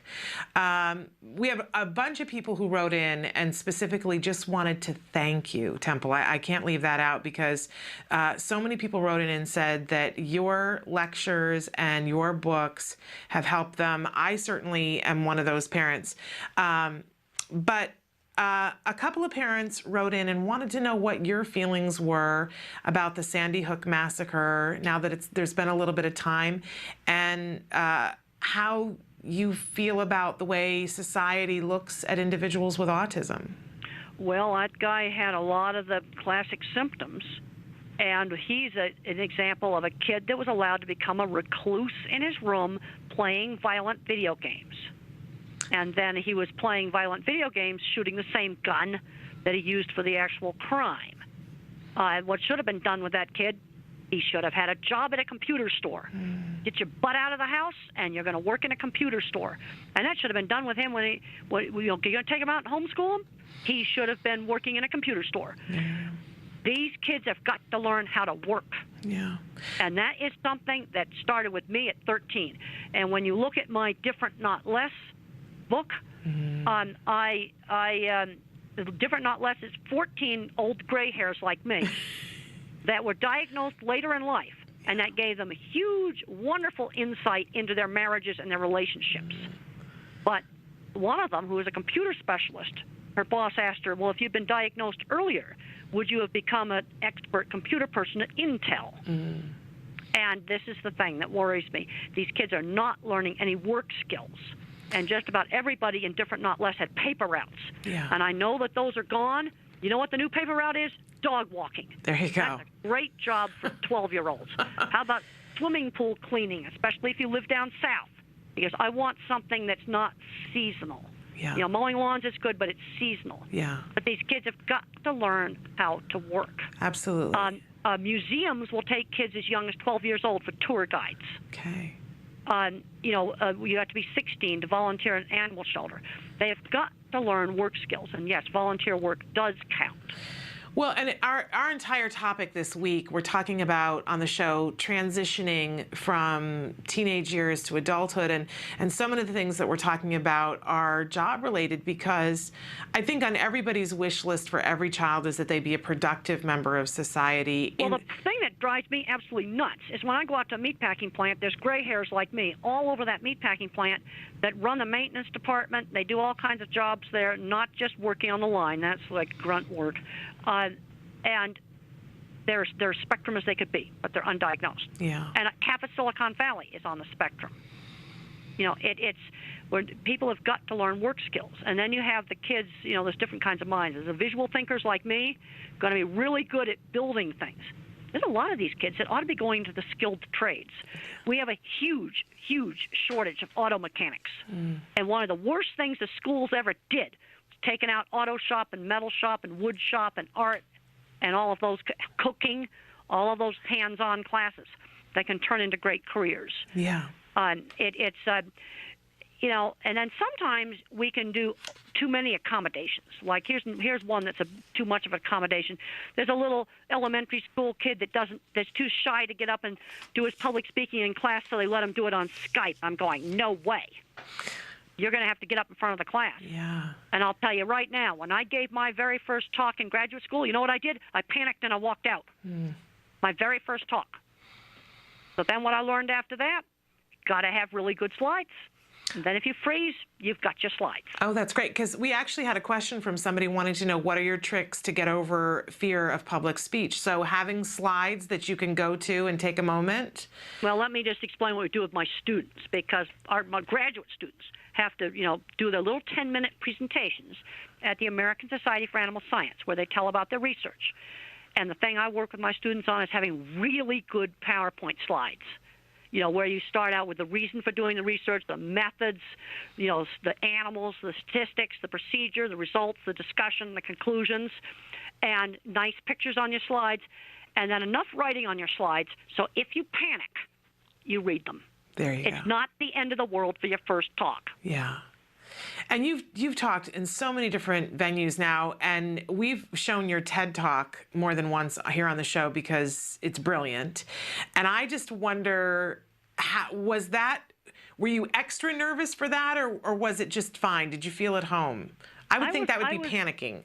I was okay because I've done talks in enough big places. Mm-hmm.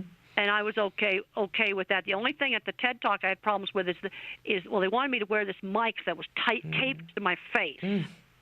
And I said to them, I've got to wear that for half an hour beforehand to get used to it. And I did that, and they had a lot of lights, which I don't really like, but I tolerated it because I wanted it to look good, and they wanted it to sound good. Yeah. And that's why they taped the mic to my cheek. Well, it did look good, and it sounded great, and you were brilliant, and we love that TED Talk. I have another viewer who, her question is, how can I learn to control involuntary movements? I have trouble with it, and it's very distracting. And what you have to try to do is to turn it into an involuntary movement that doesn't bother people. Mm. I know a guy that has Tourette's. And you'd never know it because he twitches his mouth and his eye. Hmm. And it's something that, he does it every 30 seconds, but nobody notices. I never noticed it until he told me about it. You can try to switch the involuntary movement into something that's less distracting. You know, there's a lot of people that sit in meetings and they jiggle their leg in meetings. Have you ever done that? Oh, yes, absolutely. And there are people who click their pens. Well, that gets annoying. It does. And I do awful lot of doodling. That's great. Where I just take a pen and I'm drawing circles and I'm drawing little triangles and stars and stuff on a piece of paper. You know, you could do that. You could get a fidget ball. I think what you need to try to do is to try to turn that into something. Because what can be done with Tourette's is you can't get rid of the tics. What you do is you change them into something else that's a lot less annoying and distracting. Okay. And what this guy did is he took a bad verbal tic and he turned it into twitching his mouth and his eye every 30 seconds, and nobody notices it. There you go. Wonderful. Okay. Another viewer wants to know, what's your experience with fragmented vision, seeing only the details of things and not the whole picture? They report that, she says, I see so many details, but I can never just see the whole object that I'm looking at, and I'm wondering what this is and how to understand it. Well, I had a student that had that problem, and she was not autistic. She was dyslexic, and I remember one time we were sitting at a traffic light next to this art store, and I say, Artarama, that's a funny name for store. And she said, all I saw was the A. And Tito describes this, you know, and How Can I Talk? My Lips Don't Move. Donna Williams, in her book, Autism, an Inside-Out Approach, describes this problem. Now, I don't have this. This is where autism is very, very, very variable. It's real, real variable, and I don't have this problem. You know, this is something that, you know, not everybody on the spectrum has. But that they can go to those resources and maybe learn some more about it and what to do about it. So Tito's book again. That's right. There's somebody who wrote in, and I'm unaware of this. Apparently, you are very good friends. Somebody's at my door. I'm going to have to let them in. Just a minute. Okay, we'll hold on. I'll let all the viewers know that who we're talking to right now is Temple Grandin. If you're just tuning in, she's joining us via phone, and she's answering parent questions that you guys have written in. And it's a very exciting opportunity for us to be able to talk with her, and we hope we'll have more opportunities to do this. So if you haven't written in a question for Temple Grandin, and you still want to do, because we keep a pool of them so that if we have the opportunity to talk to her again. Sorry, this is where I don't multitask very well. Oh, no, I thought you did very well. Are you kidding me? Okay. And we were just filling our viewers in on what was happening. So, but do you have a few more minutes to talk, Temple? Yes, I do. Okay, great. So somebody wrote in and said that you have, that you're good friends with somebody who's blind. Yes. And that their best friend is blind, and their question is, Do you narrate and describe scenes with ease to the friend that's blind? And does that build trust between you? Because the person reports that they're very inspired by the fact that you also have a friend that's blind. Well, she was my roommate, and we would used to go to movies, and we'd sit in the back row, and I would whisper to her what the visual parts of the movie.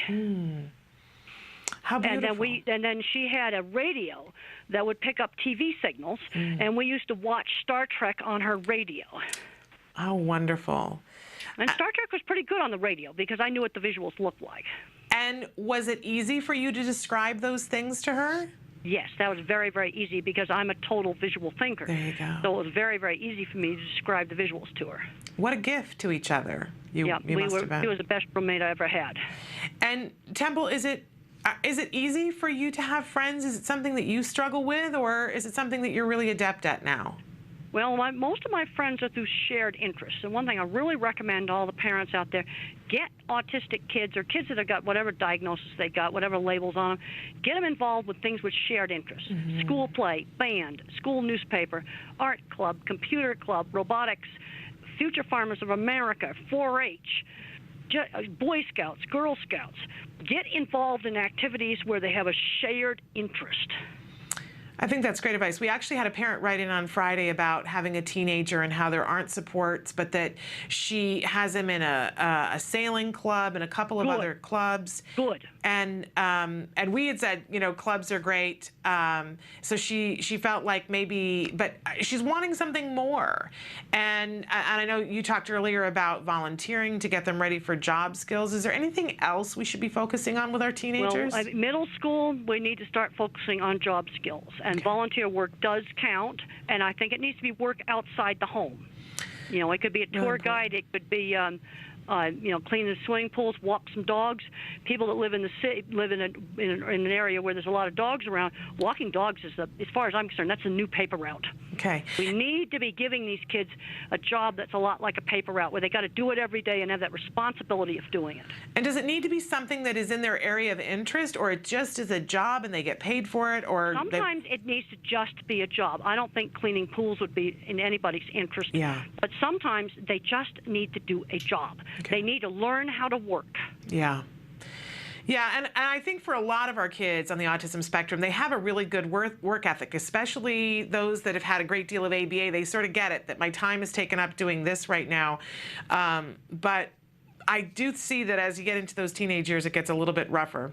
Well, I don't think, you see, first of all, I watched a big, long talk with Tristan Smith, who's a specialist in ABA, and he said basically ABA is a little kids program, unless it's real severe autism, and you get most people on the higher end of the spectrum. I mean, they're beyond ABA. Yeah. We need to be, but they need to learn work skills. Absolutely.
Good morning and welcome to Autism Live on World Autism Awareness Day. Our very special guest this morning, as you can see right from the jump, is the fabulous and wonderful Dr. Temple Grandin.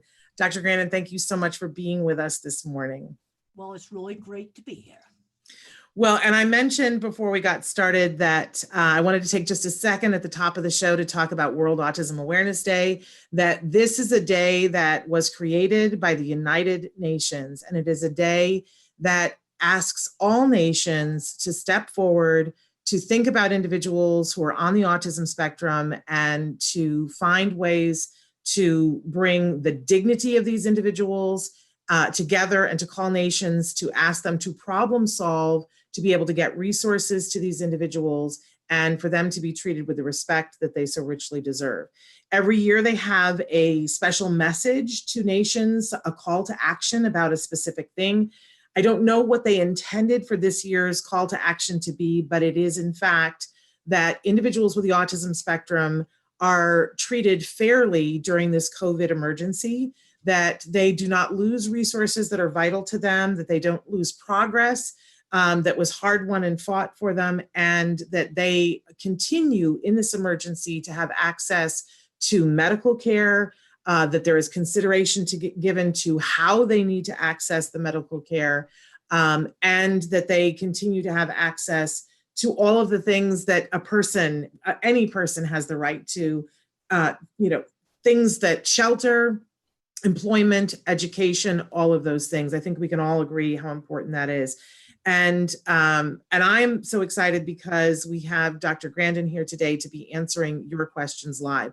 I just want to say that there are lots of ways to connect with us right now. If you're watching us on autism-live.com, then you know that there's a chat button at the very bottom. I'm monitoring what you guys write in. That's completely anonymous. We are also monitoring comments on Facebook and on YouTube and on Twitter. So you can be writing in on any of those right now. Dr. Grandin, should I go ahead and jump in with a question that we had? Okay, so, and of course, I'm gonna find it here, and I had it, and then I don't know where it went. It was a question that we had about a 4-year-old, a parent asking for how can we get our 4-year-old to connect with us? And of course, in this moment in time, I cannot find the actual for it. Hang on a second. I don't know where it is, but it was about a 4-year-old. How do we get him to interact with us? And she said that she feels that it seems like he's very in his own world and wanting to connect with him as much as possible as a 4-year-old. Well, the first thing, I don't know whether this 4-year-old can talk or not. Now, if this 4-year-old can talk, you always want to give him an opportunity to use his words. Let's say you know he wants the juice. Instead of giving him the juice, quietly say to him, use your words. And then you've got to give him time to respond. These kids are sort of like a phone on maybe only one bar of surface. It takes time to load the web page or whatever. Give them time to respond. Always make opportunities to use your words. Another thing is engaging in little turn-taking games. Let's say he's spinning a wheel on a toy car. Well, let's take turns spinning the wheel on the toy car. Turn it into a turn-taking game. No, I just, I muted myself so that you could speak. We had another question, and you and I had talked about it briefly before we came on. It was a longer question. I'm going to consolidate it. That a mom wrote in. She's a mom with 3 kids. 2 have other diagnoses. She's 37. She has Tourette syndrome. One of her children has ADHD and another has autism, but they all exhibit some form of a sensory issue. They've all toe walked and they have these different issues. She says, we're all different, but we're the same. And she's wanting to know from you, she suspects that even though her diagnosis is Tourette's and her daughter's is ADHD, she's wondering if maybe they also have autism to a lesser degree and what these 3 things might have in common.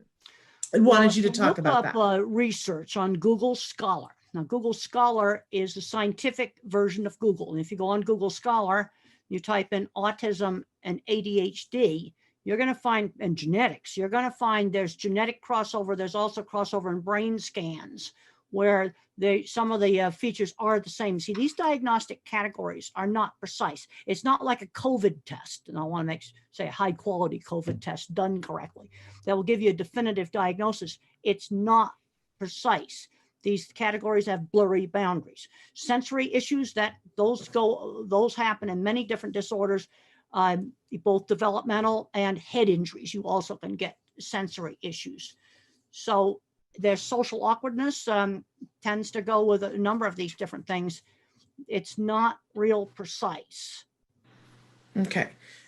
We have a question specifically about the COVID-19 emergency. A parent writes in and says, what advice do you have for a 17-year-old on the spectrum who is having acute anxiety about COVID-19? And they want to know specifically what has helped you with anxiety. I have researched every piece of scientific literature on the shelf in the pharmacy medications that might treat COVID. And even before Donald Trump talked about hydroxychloroquine, I already had found that drug. So just knowing that there's things to possibly treat it. Now, I want to emphasize a lot of stupid things have been done with drugs. Hoarding, it's totally bad. People need that drug for lupus. They need it for rheumatoid arthritis. Also, it's never to be used for prevention. It's to be used for moderate to severe COVID. All the tests haven't been done, but there are things to treat it. Computers right now are finding even more things. So that made me less afraid that there's actually some stuff to treat it. And also I've looked at the statistics. I am in the at-risk group. I probably have a 4% chance of dying. Well, Ebola is a 30% chance. Another thing that put it in perspective for me is I fell 5 years ago in my own bathtub. And a week later, I realized I had a dent here at the base of my skull. That bathtub came that close to killing me. The number didn't come up. I'm more worried about the bathtub. But the reason why everybody's got to stay in their homes is if everybody went out of their homes, well, the hospitals wouldn't even be able to treat people. Right now in New York, they're taking refrigerated trucks. I have to say that's something we use in my industry to haul food in, and they're putting dead bodies in them. That's really horrible. You just would, if too many people got sick all at once, the hospitals cannot deal with that. There's a lot of things that have to be learned, such as if you get COVID, how long do you stay immune? Nobody knows. Nobody knows. Hopefully a long time. If there's a vaccine gets developed, is it going to have to be a flu shot every year, or will it be like one of the more permanent kinds of vaccine? I don't think people know at this point. But I find that in my animal behavior research, if you turn on the seek emotion, that turns off fear. You might want to look at the Jack Penskep emotional systems in my book, Animals Make Us Human. And while I'm looking up all this information online, that made me less afraid, because there are some things to treat it with, and they need to learn how to use those things, and they need to learn how to use them quickly, because we want to try to prevent people from going on respirators. Yeah. Yeah, I mean, I think everybody's entitled to a certain amount of anxiety about this, but a lot of it is that there's so much of this that isn't in our control. But what I'm hearing you say is that you felt more in control when you did some research. I did some research and I found out that now you've got doctors and dentists hoarding this drug. This is bad. Then you've got people that have lupus and rheumatoid arthritis. You see, what these drugs do is they stop the horrible inflammation in the lungs. They put out the fire of inflammation. People with lupus and rheumatoid arthritis that can't get this drug. That is really bad. Yeah, we need to be very considerate. Not okay. No, it is not. And Julie has written in and said, our 15-year-old hardly speaks and spends way too much time in his room. He only comes out to eat, shower, and use the restroom. He refuses to go anywhere and refuses to cut his hair. With COVID-19, his socialization has critically decreased. Telecounseling starts next week, and they said help. Well, I've talked to two boys that got totally addicted to video games. And one of the things that saved them, now I realize this would be hard to do now, is they got interested in fixing cars and doing robotics. And for one of the students, he's now fixing cars. Another one is fixing trains for the railroad. They found out that mechanics was more interesting than video games. So what we got to do is give him a replacement for whatever he's doing in his room. You have to replace it with something else. Now, I like to make things. That's why I came up with this little book, a little book, Calling All Minds. It's all my childhood things to make. Some of these things people could make things. We've got to figure out other stuff to do, but you have to replace the video game with something else. Now, and with all this stuff going on now with COVID, these games where people could talk to each other, a certain amount of that I think would be good. 5 hours a day, no, but maybe an hour or so a day to talk to their friends online. But you have to replace it with something else. So, see, the first thing I'm going to ask the parents, does this kid like to do anything else other than playing video games? I'm going to assume that he's doing either that or movies or something like that constantly. Well, and we'll wait to see if she writes us back to tell us what other things he likes.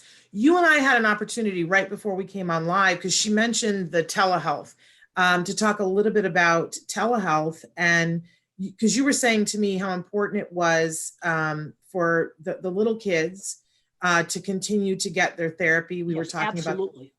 We were talking about how it is a medically necessary treatment. And that when you can continue services in whatever way you can continue services, that it's advisable to do that. And we were sort of talking about telehealth and about, you know, you said something that I thought was really interesting. I was telling you how impressed I am with parents, how parents have stepped up and said, you know, teach me how to do this. I want to know how to do this. And that they're sometimes being the facilitators while the therapist does therapy via telehealth. And do you remember what you said, Temple? You said, well, I know basically these parents what the therapist can do is they can coach the parent over the video link on how to do the speech therapy, how to do the ABA. It's very important with the young children to do a lot of turn taking. That was a lot of emphasis on that. We can play board games and things like that. That's stuff we could do. And they can coach the parents on how to work with the child, because we've got to keep working on speech. I don't want to lose, you know, months of working on a kid to get them talking. Yeah, absolutely. We don't want to have we want to really minimize regression and see if we can continue on. But I was really inspired when you said, because I said, you know, a lot of parents are afraid that they can't do it. And you said they can, but they need professional coaching. Okay, back before COVID, people would ask me, they'd say, oh, our school does, you know, 2 hours of speech a week or something like that. And I said, well, that's not enough. But I said, what it is enough for is for that teacher to be a coach, to teach you and teach some volunteers on how to work with your kid. And you need to look at that hour of therapy you get a week from the school as they're your coach, because I definitely believe in professional guidance. And that can be done, you know, over the video. Another thing that got brought up on distance education is whether there are enough devices. I mean, if the parents have a job online, they're going to need a computer. Trying to do school on a phone is like completely atrocious. You know, then if there's only one decent computer, then we're going to have to figure out how to take turns on it. You know, this is where making a new schedule. I've read some, you know, the big NASA fan. You took me out to Houston, NASA. That was so much fun. It was really fun. I'm a total NASA geek. And you have to, on the space station, people have to live together. They need some alone time. They also have very structured work time. They have to not make messes in the bathroom and things like that. You know, if there's only one computer, then we're going to have to make a schedule on how it gets used. Yeah. You know, in fact, and sometimes it depends what kind of work the parent has. Then there's some stuff that will have to be done on a phone, but then we need to figure out which things need the big computer, the big screen. Yeah, I loved, because you and I were reminiscing about that trip to NASA and talking about that, you know, because they took us into the model, the actual size model of the space station. Really cool. It was so cool, but picturing people living in that small of a space and knowing that they can't go out to the store, like it really sets an example for us of how we have to live. We have to cohabitate in a respectful way, and that they take care of business every day. I know you were saying earlier this morning, keeping to that schedule, getting up every morning, getting dressed, important. I'm making sure that I am dressed for work by 8. Not be slouching around in pajamas. I think that's important. And then if hopefully there's enough devices available, for me, if I was doing courses online, I'd get my heavy duty schoolwork done in the morning, or heavy duty report writing. If it's let's say a parent, you're really hard work where you got to think, done in the morning when you're fresh. That's what works for me. And then you can do easier jobs in the afternoon, have time off. One thing they did learn on the space station is that they do have to, each astronaut has to have some alone time where he can talk in private on the laptop, you know, to the family, watch a movie by himself. And then there's other activities that eat together. That's something they do together. And then you have to make sure that, people, before they go up there, get to pick what food they want.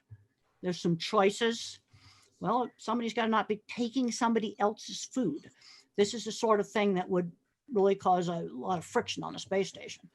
Well, one of the questions that we had come in early, Temple, was that somebody was asking, what is your preferred food during this COVID emergency? Like, what's the one food that you keep stockpiled in your house because you really can't do without it?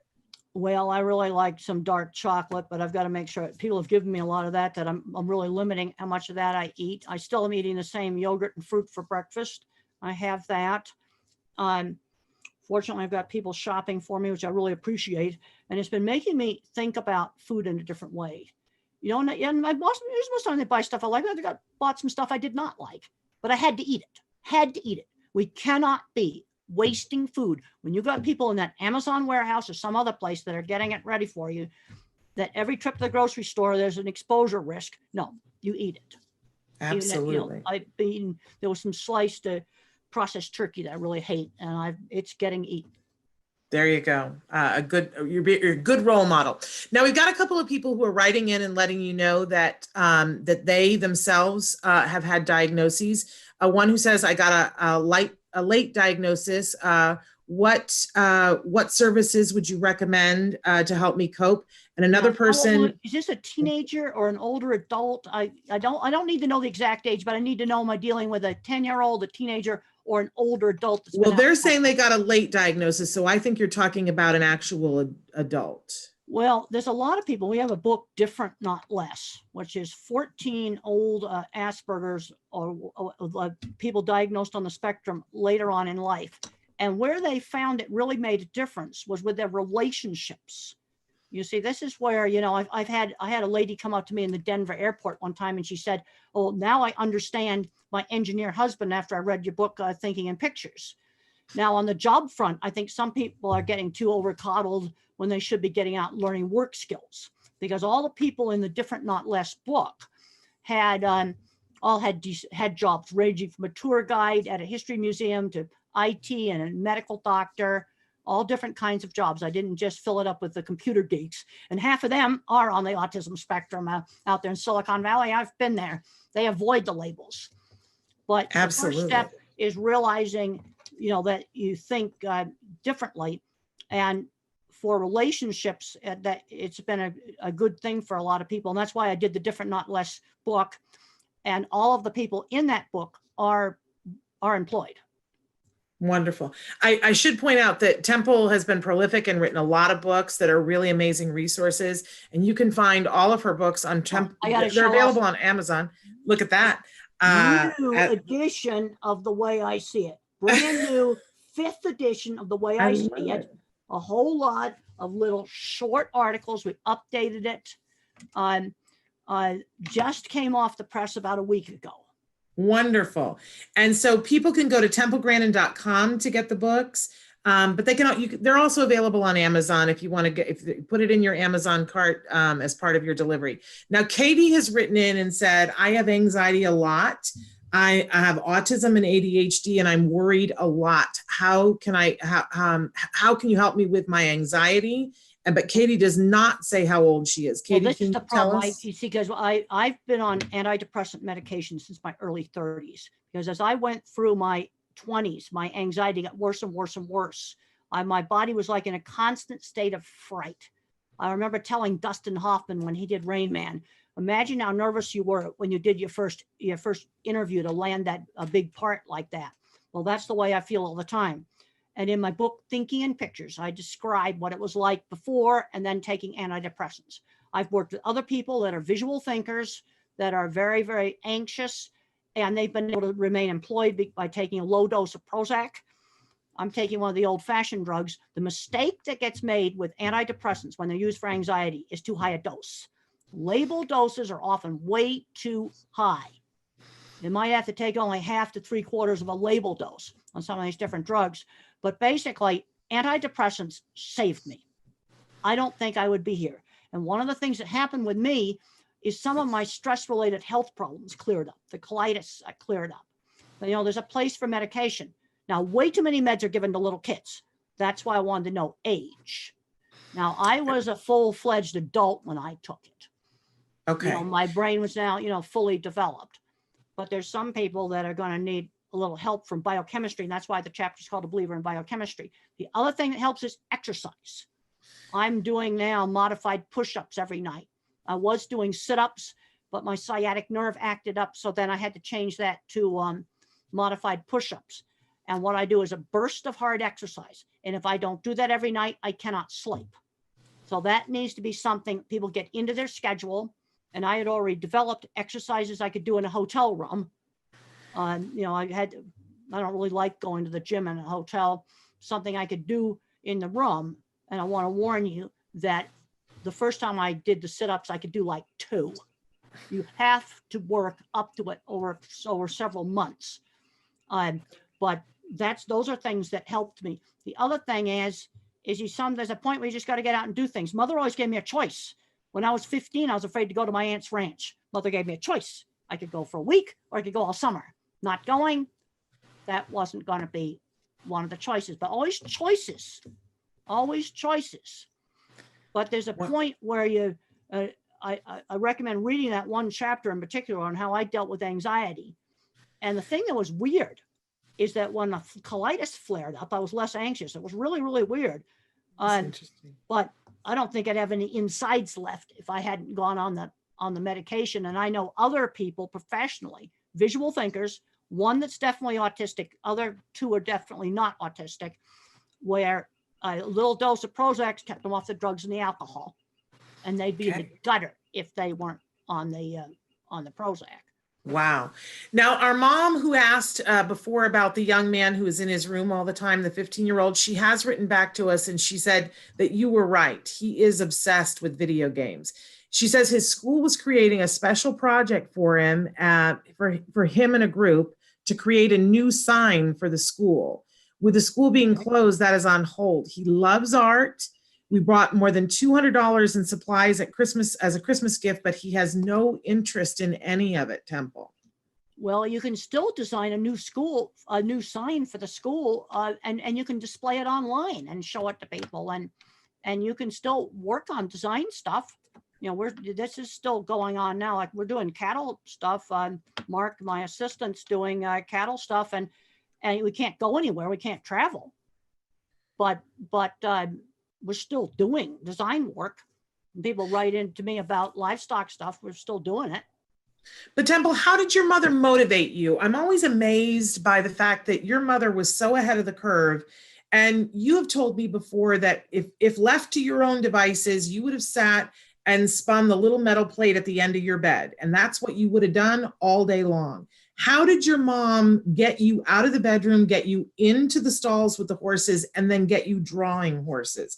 How did she get you to do that? Drawing horses, I was doing in about 3rd grade, because when I was in 3rd grade, I would just draw the same horse head over and over again. And she just suggested, well, let's draw the entire horse. Let's draw its saddle, draw its stable. Okay, you have a kid that loves cars. Well, let's look at different kinds of cars. In other words, take that fixation and broaden it so it's not quite so fixated. That's what people need to be doing. You figure out how to broaden it. And then when I went away to the special boarding school, I loved riding the horses, and I still had some problems with anger. I had to turn anger to crying. That's how I got rid of anger. And they took riding away for 2 weeks after I got in a fist fight in the cafeteria. And, you know, then we had remodeled the horse barn at our school, and they suggested to start taking care of the horses. And I started doing it and liking it. You see, people, you've got to try stuff. You know, we've got to give them a choice. You can do this art project or this. In other words, give them a choice of things to replace what you're doing. I was allowed to spin the little brass plate on my bed for an hour a day. Then we had to do something else. I could go outside and play with my kite, for example. But we're going to do something else, but always give some choices. But the choice isn't going to be in your room all day, but you do have some downtime, do stuff like that. And they found they had to give the astronauts on the space station an hour a day, which just be their alone time.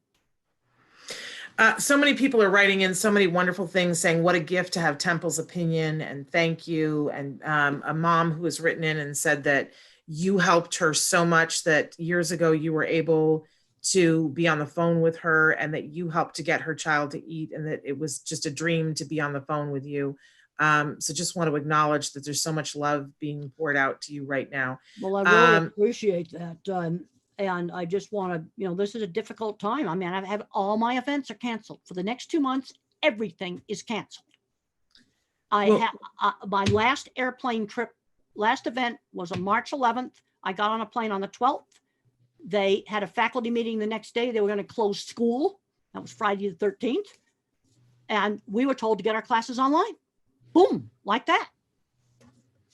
And how are you finding the online teaching? Because they're wanting to know what you think about this online teaching and what about the kids who are at home and don't have access to online curriculum, what your thoughts are about that. Well, then let's start with, are you enjoying the teaching online? It's different, right? Well, I miss the interaction. I've given my phone number to all the students. I'm begging them to talk to me. Now it's totally ruined the labs for everybody because we were kicked out so quickly that there was no way to videotape the labs. I'm not allowed to go to the experiment station.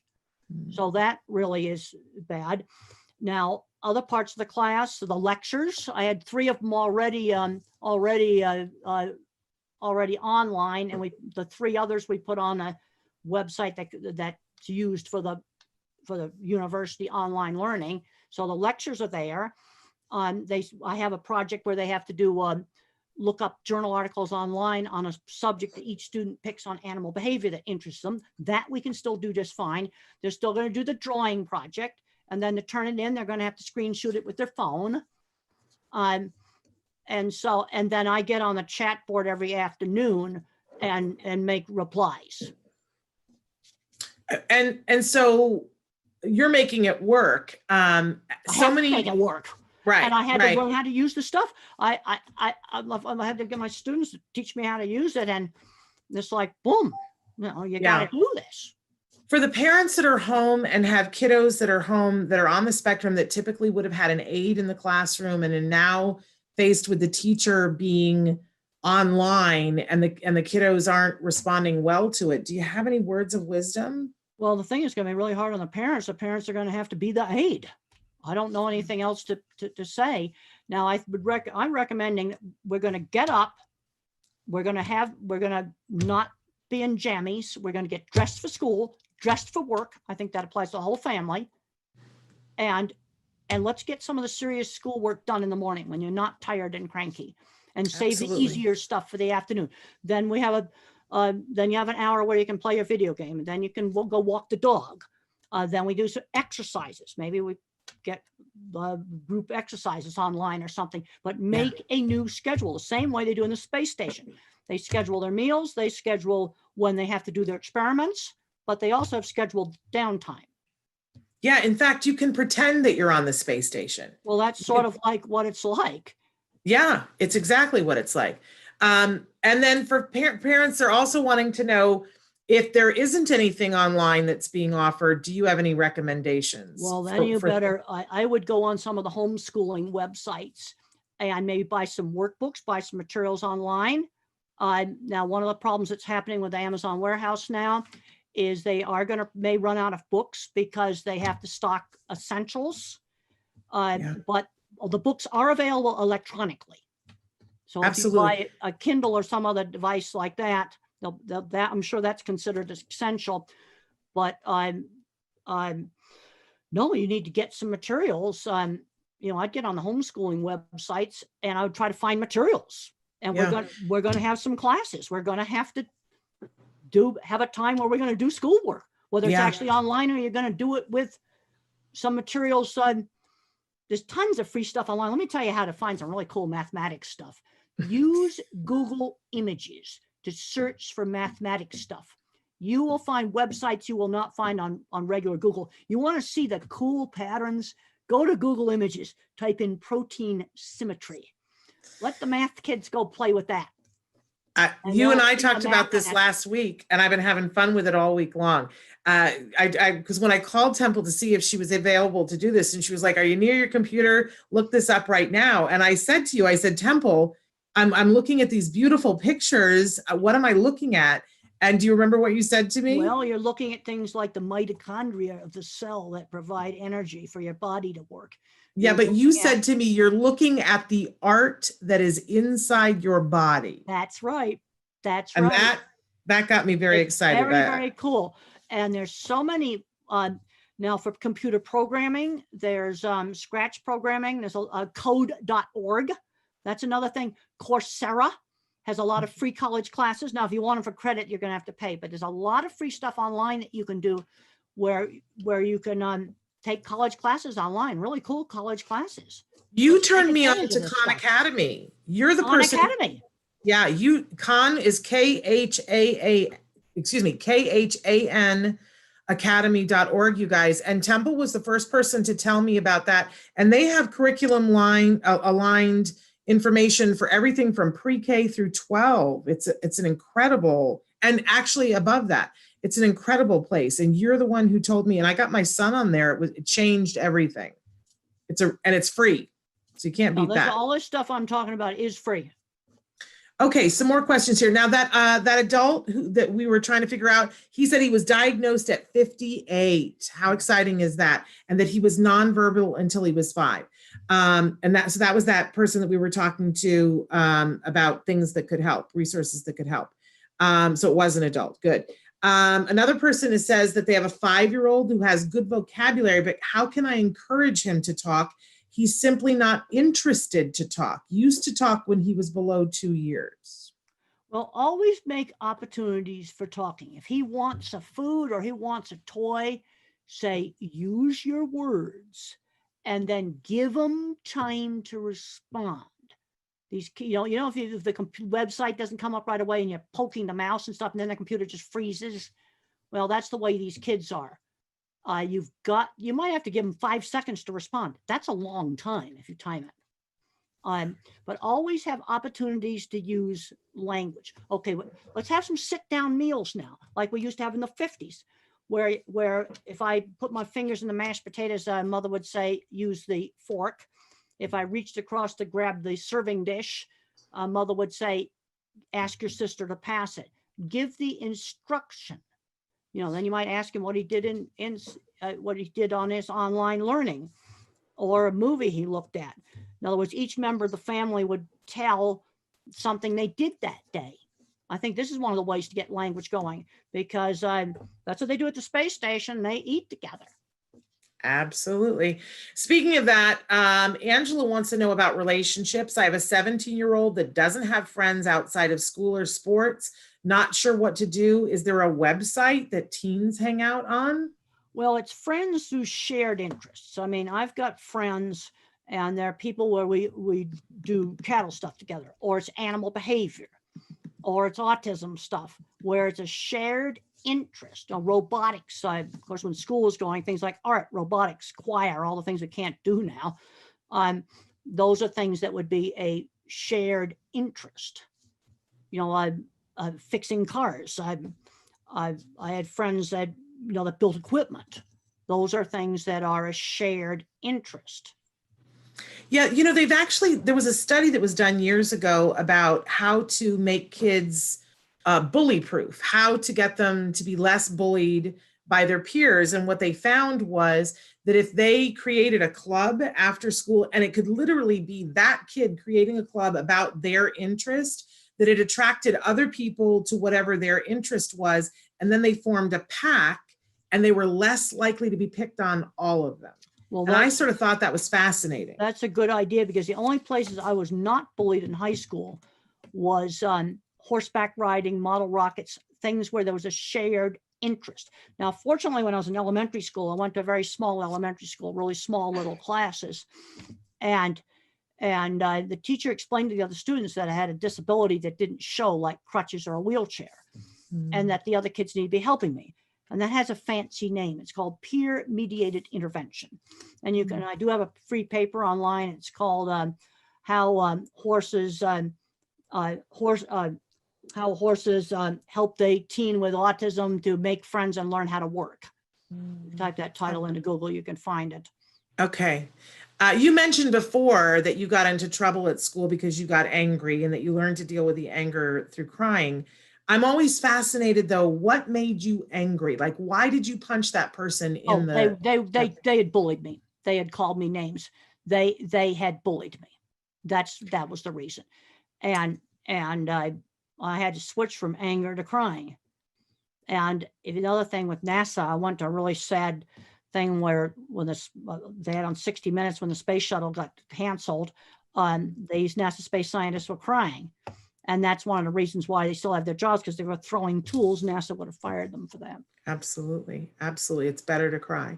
Bunny wants to know, I just picked up my son who is 9-year-old and has ASD and is semi-verbal, his learning materials. It's a big box of materials and I have no idea or how long to work. I'm on the spectrum as well, so I need directions. Well, some kids can, concentrate longer than others. Some kids are really hyperactive. You got to do a little bit of learning and then give them breaks. It's going to depend upon the kid. And there's others that can knuckle down and, put a bunch of work out. I think another thing that might help with the kid is let him have some choices of which things we do first. So he has some control over the environment. We're going to get the schoolwork done, but we can have some choice of when we do some of the different activities. And some kids can do a lot of work at one time. Other kids need breaks. They need sensory breaks. I think one of the worst things schools did was taking out recess. Another thing that schools did that was really bad was taking out hands-on classes. If I had not had sewing and woodworking and art, I would have hated elementary school. So let's work craft projects. And of course, here's my book on the things I used to like to do as a kid, Calling All Minds, and making things. Maybe we can work math into making things. We can think of creative ways to do things. I'm finding right now, the day that I've got graduate students right now with awful writing skills. They don't know how to sort of frame an argument for something. And the reason why they're so bad is they never had to write book reports, and they never had anybody mark up their work, and then they had to go back and correct it. And this is something that's gotten really bad in the last 5 years, and I'm not the only professor that's been complaining about this problem. Well, and the thing is that this period of time, regardless of whether we wanted it or not, we are forced to have this opportunity where we could do all kinds of things. So maybe at school, they're not going to stop and have a break and teach sewing, but we absolutely can do that. You can do that. You can we absolutely work up. You can do it like a lot of older people. I'd rather just get a big slug of it done in the morning, but there may be another kid where you do a little 15 minutes of work and then you do something else and it's spread out through all the day. Yeah. But you need to eventually, you got to figure out some kind of a schedule where absolutely. Now, Alexis has written in and said, because we were talking about video games before, they said a lot of video games aren't a problem. Get the kid to learn how to, they may learn how to. They may either, for videos that teach people how to play or teach them how to run massive multiplayer games. Now, Temple, I'm wondering, have you seen any of the games that are VR? Have you done the thing where you put the... I haven't. I've done virtual reality. I haven't done it in a video game, but I've done it in just a demonstration.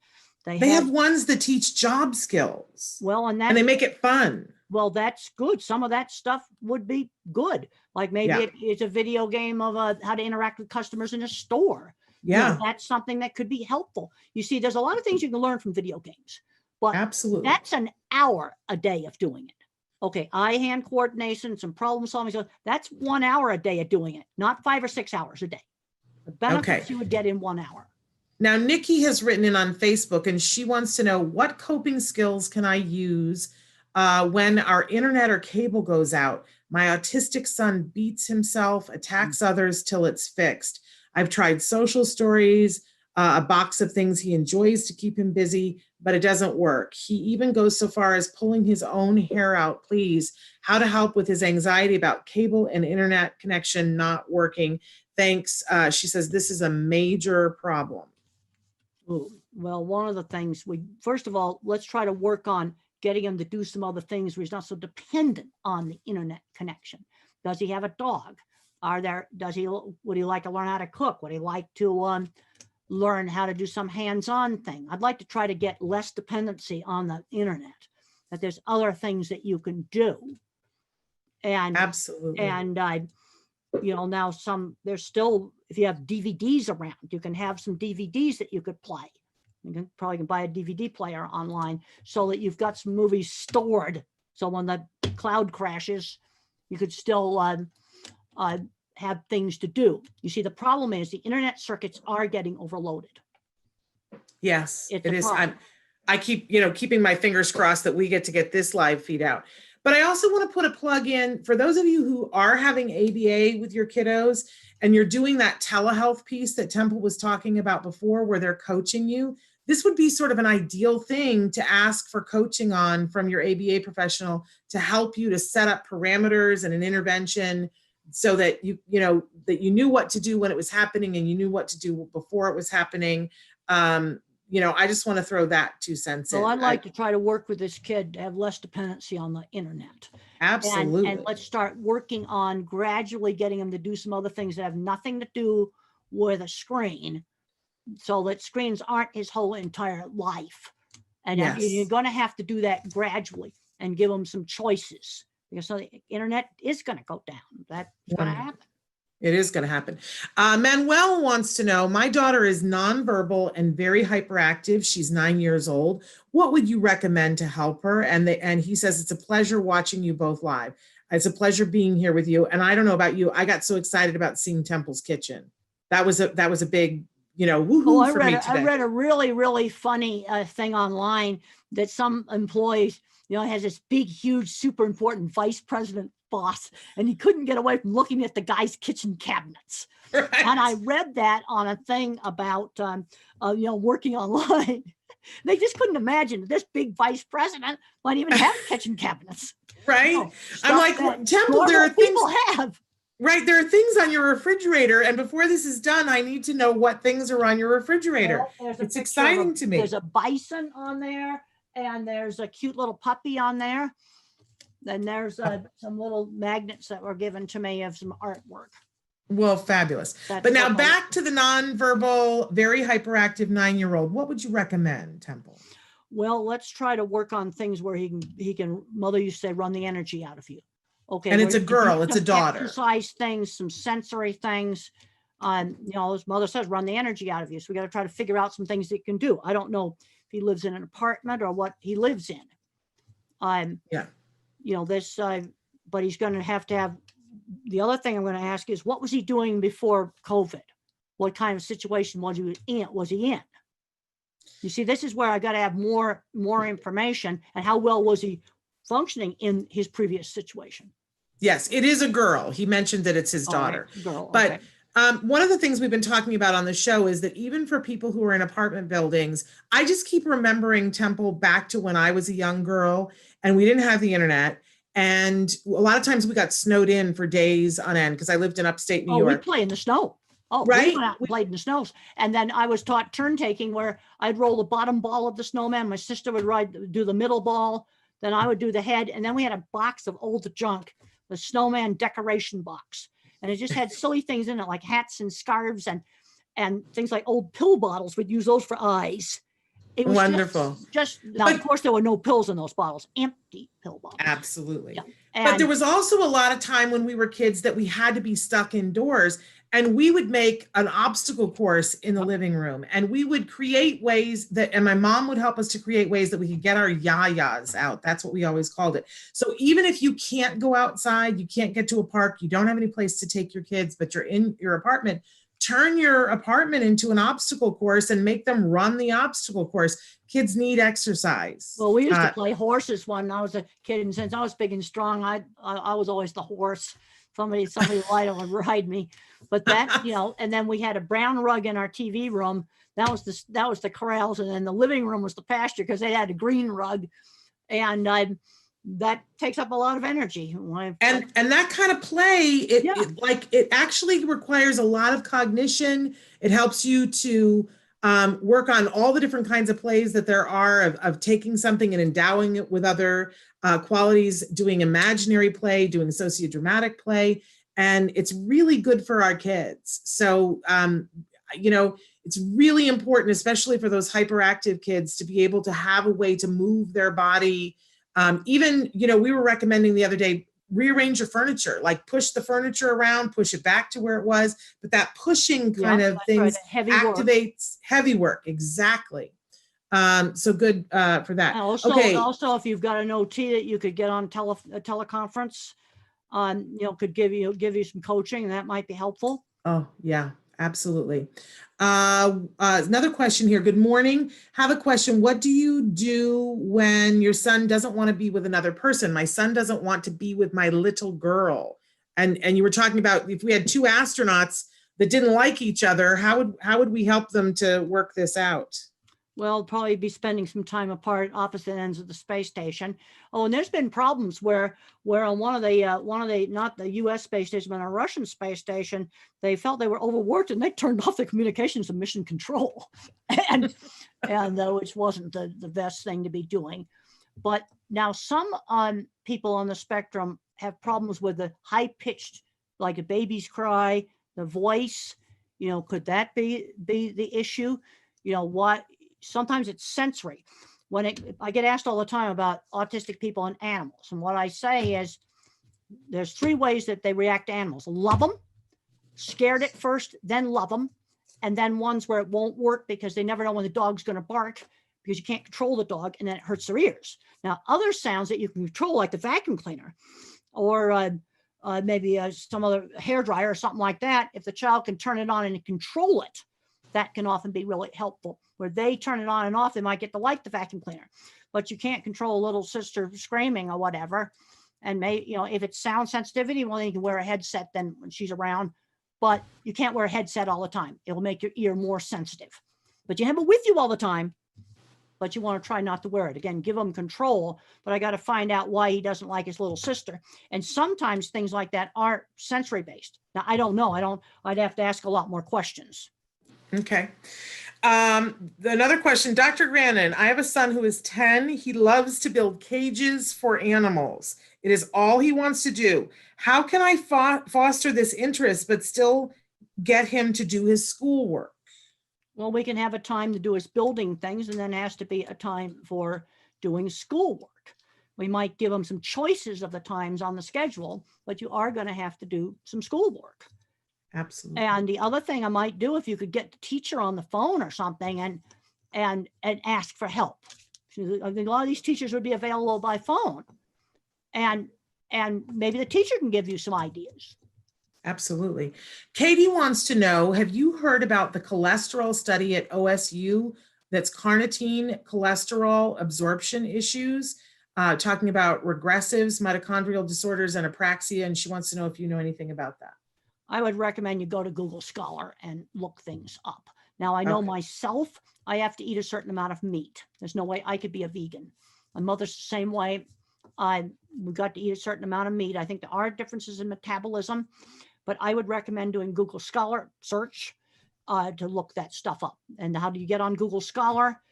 Type Scholar into Google, click it. You'll see a link that says Google Scholar. Click on that. That will give you a new search box that takes you into the scientific literature. Wonderful. I love this question. Temple, you are so awesome. I want to know what you were doing with your free time during COVID-19. Are you watching Netflix too? And what are you watching? Well, I've just started watching the new Star Trek Picard show. I love it. I just love it. And but I'm not binge watching it. Okay. I think how about one episode a day? Right. And then maybe do some other show. You see, I think we need to get a more, restrained schedule here. And so that I binge watch the whole thing. Right. Well, I happen to know that show is on it's on CBS Access only. So it and for a while it only comes out once a week. So but then they leave the episodes online. Yes. Because so if you're just starting now, you've got like 6-7 episodes. Well, that's right. And you can start watching those. And Amazon does have it. You can get it that way too. Have you had the opportunity to meet Patrick Stewart?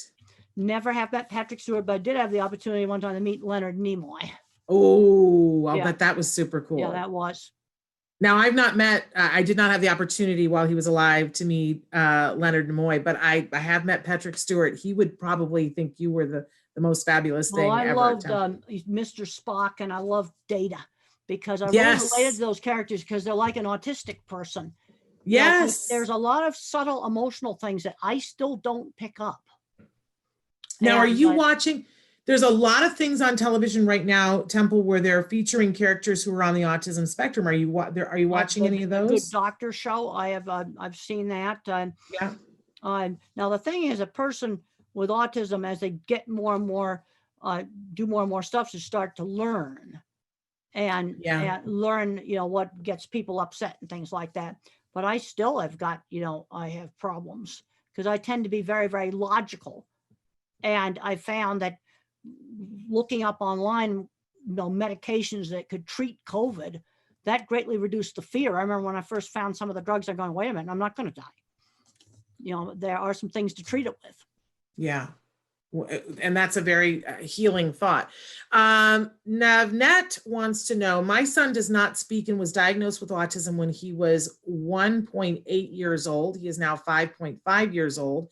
What can we do to make him speak? We feel that he understands, takes us to what he wants, points fingers, murmurs some voices, kinds of words, what was the but age doesn't again? speak.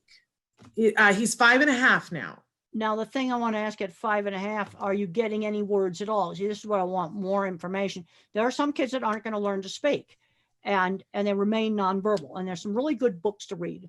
And one of my favorites is Tito Mukhopadhyay, How Can I Talk If My Lips Don't Move? That's Tito Mukhopadhyay, How Can I Talk If My Lips Don't Move? And he's in a sensory disordered world.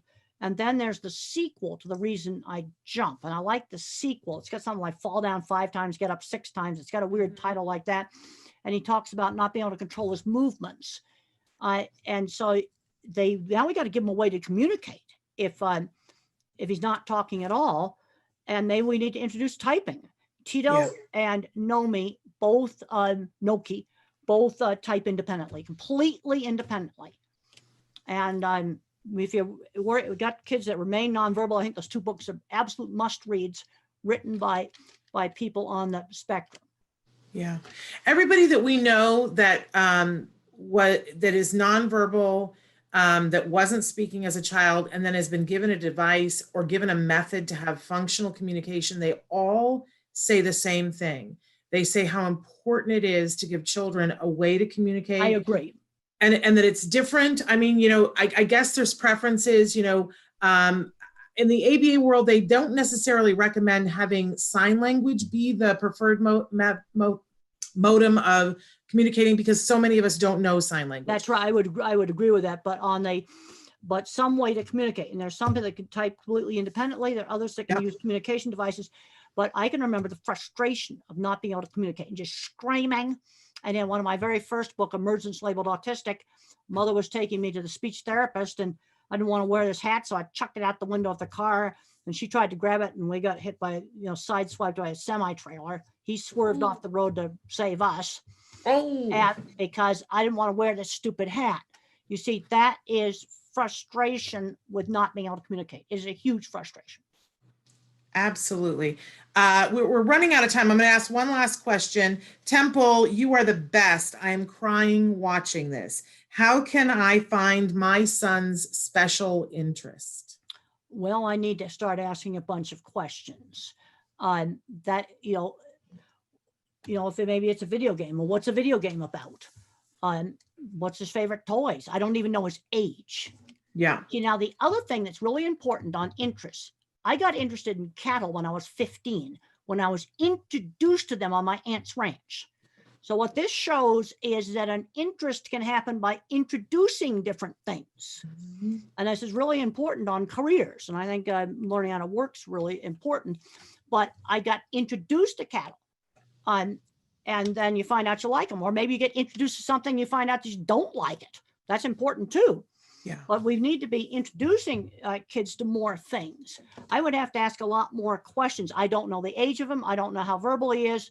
I don't know what's his favorite subject in school. I'll often ask that question. Well, maybe we can get an interest there. Wonderful. All right. Well, and I don't know if they'll have time to write in, but I wanted, before I need to remind some people about things that are happening on the show, but before we leave, I want to ask about your mom. How is your mom doing? Well, she's doing, and we got some groceries sent to her. She said she didn't need them, but she's done. She walks every day. She said she's got to keep walking. She's 93 years old, and she's got to keep walking, and she's doing really well. Good. I'm so glad to hear that. For so many of us, we all look up to you, Temple, and think that you are incredible. But for a lot of us moms, we also, we try to follow in your mom's footsteps, because look at what a great job she Mother did. had a very good sense of how to push me. You got to stretch these kids.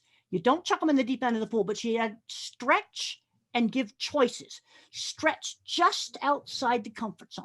She had a really good instinct on exactly how much to stretch me and give me choices. Like when I went to my aunt's ranch, I could stay for a week or stay all summer. Not going wasn't one of the choices. But I did have the choice that if I got too stressed out, I could come back. I got out there and I loved it. And I'm finding kids where he goes to maybe a sleepaway camp or something like that, and then he finds out he likes it. We got to get him doing things. Now we're going to have to figure out how to do things like now inside your own space station. That's right. Yeah. Well, you've always pushed me with my son. My son has always appreciated, you probably don't remember, but years ago, we were in a restaurant together, a barbecue restaurant, and my son was, my goodness, he was probably 11, and he was complaining about the fact that I was not letting him go to the restroom by himself and that I would take him in the women's bathroom. And you read me the riot act, and we were in the restaurant with my son, and you made me stop right there. You talked him through the whole thing, and you made me what sit I ended there. up doing? I waited until the end of the meal.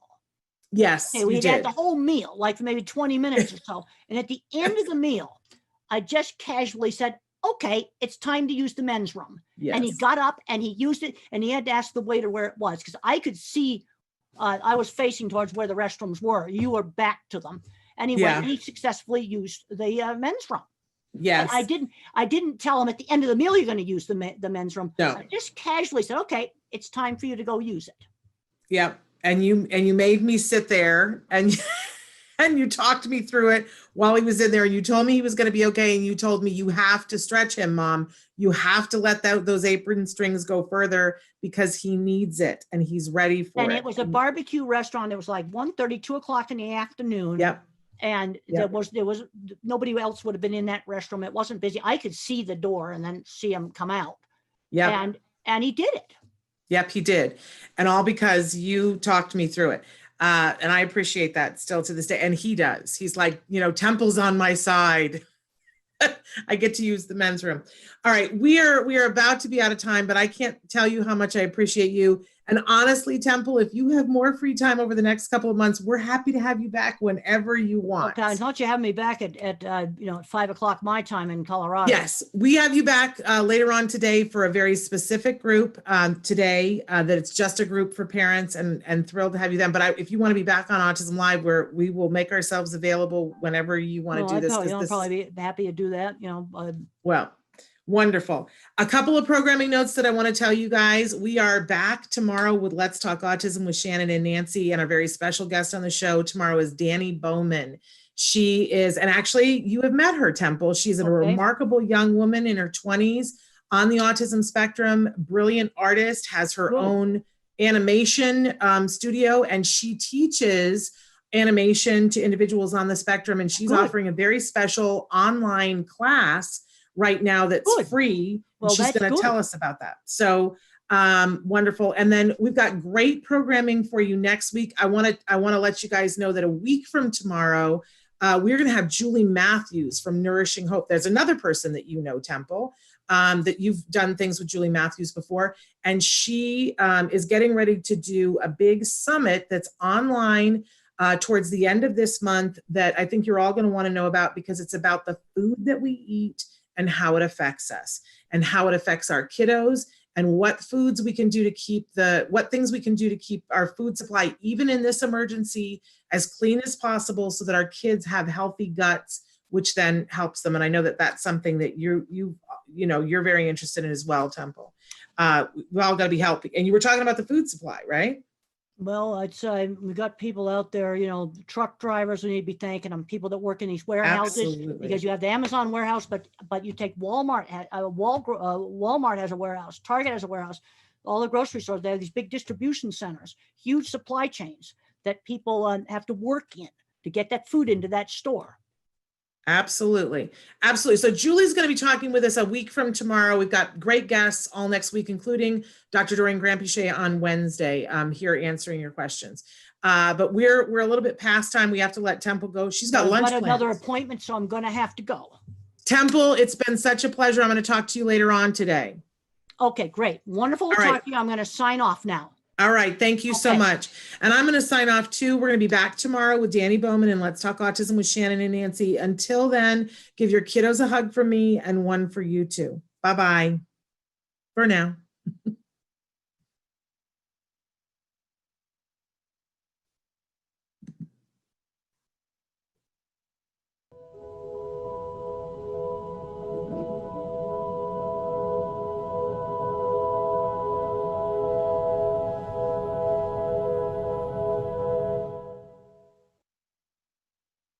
To fail, then you want see, like if I do this, that's like terrible. That's like terrible for the network because on the network and how much.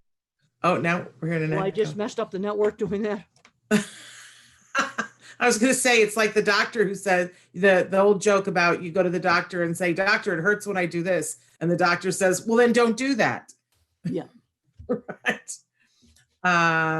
The advice and opinions expressed by the host of Autism Live and her guests are meant solely as suggestion and should not be in any way construed as child-specific advice. The Center for Autism and Related Disorders advises working with a board-certified behavior analyst who has experience with autism before starting any intensive behavioral intervention. Any choices you make in determining your child's treatment are completely at your own discretion.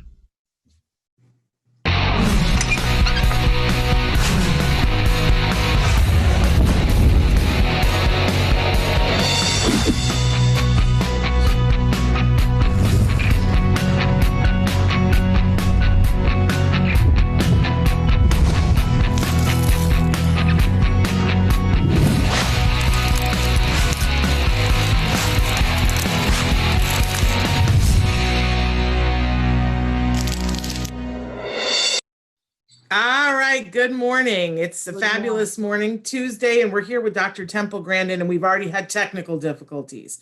I am told that we are live right now on YouTube, but that we have not been able to go live on Facebook. So I'm asking everyone who's watching us on YouTube to go to your Facebook and tell people to come and watch us on YouTube, because we're here with Dr. Temple Grandin, and I don't know, the internet is broken. But we're still here, and Dr. Grandin is ready to answer your questions, and so you can be sending them into us on YouTube right now. We will get this reposted on Facebook later on today, but I don't know, Facebook is not my friend today, or the internet is not my friend. I'm not sure which one, but I'll tell you who I do count as a friend is Dr. Temple Grandin. She's one of my favorite people on this planet, and she is a celebrated author and a teacher and an advocate.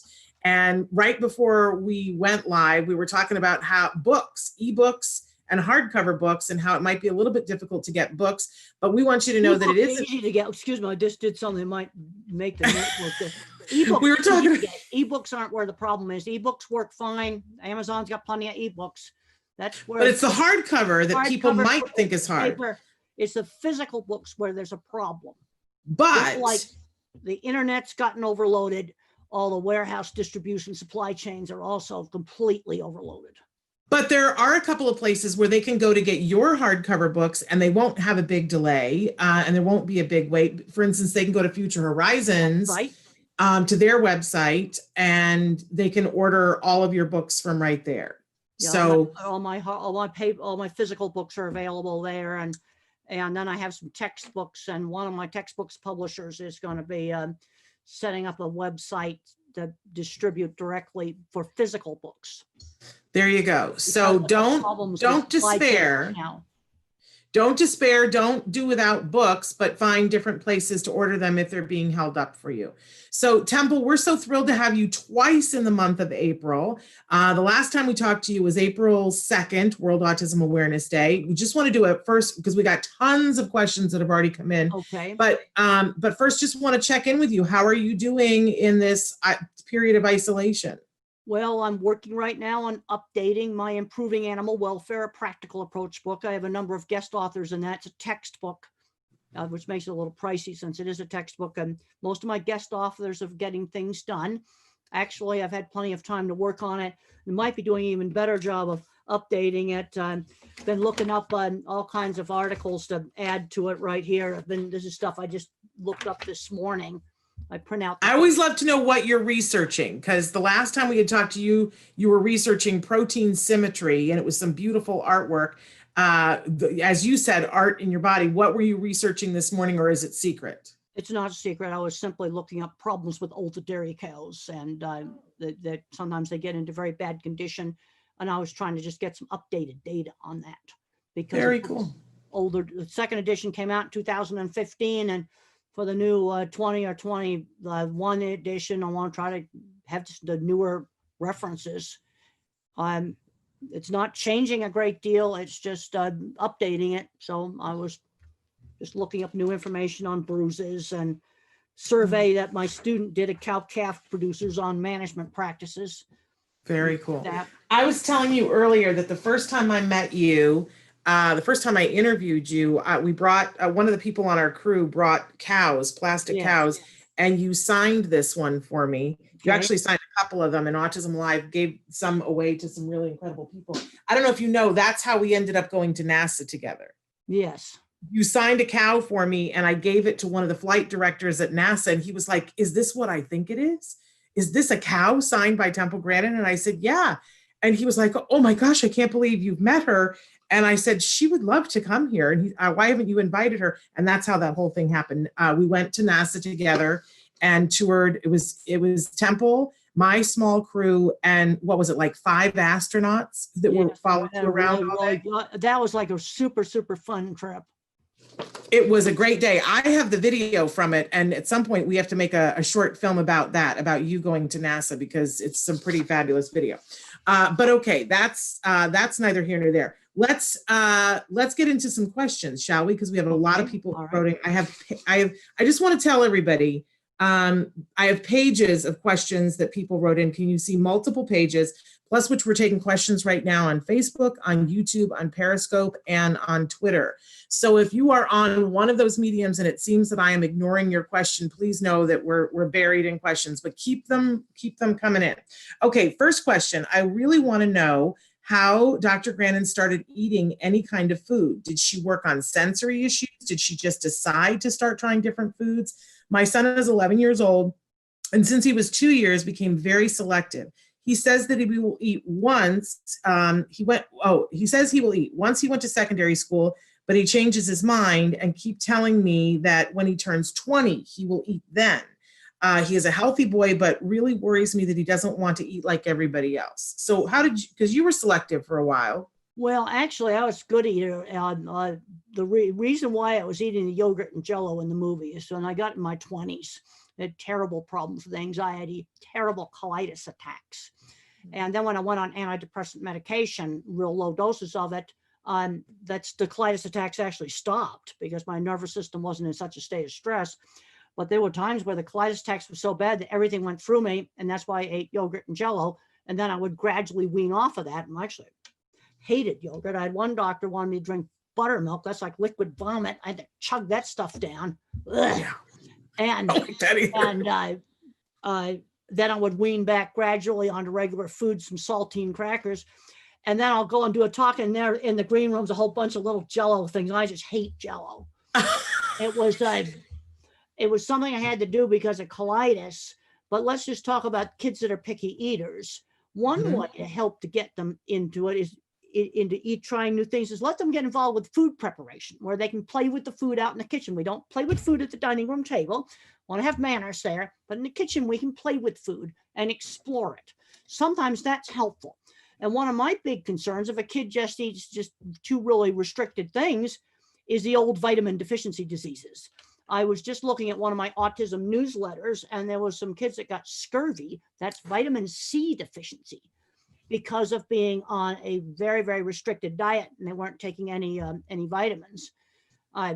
No, get food preparation. Just get them involved in that. And they get to play with it, and then they might want to taste it, and that's a simple thing to do. Food is a very sensory experience. I love that idea.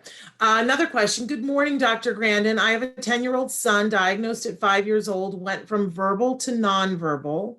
We started ABA therapy at 5 years, and he has a lot of words now dominated by a strong mouth stimulation, echoing, scripting almost 95% of the day.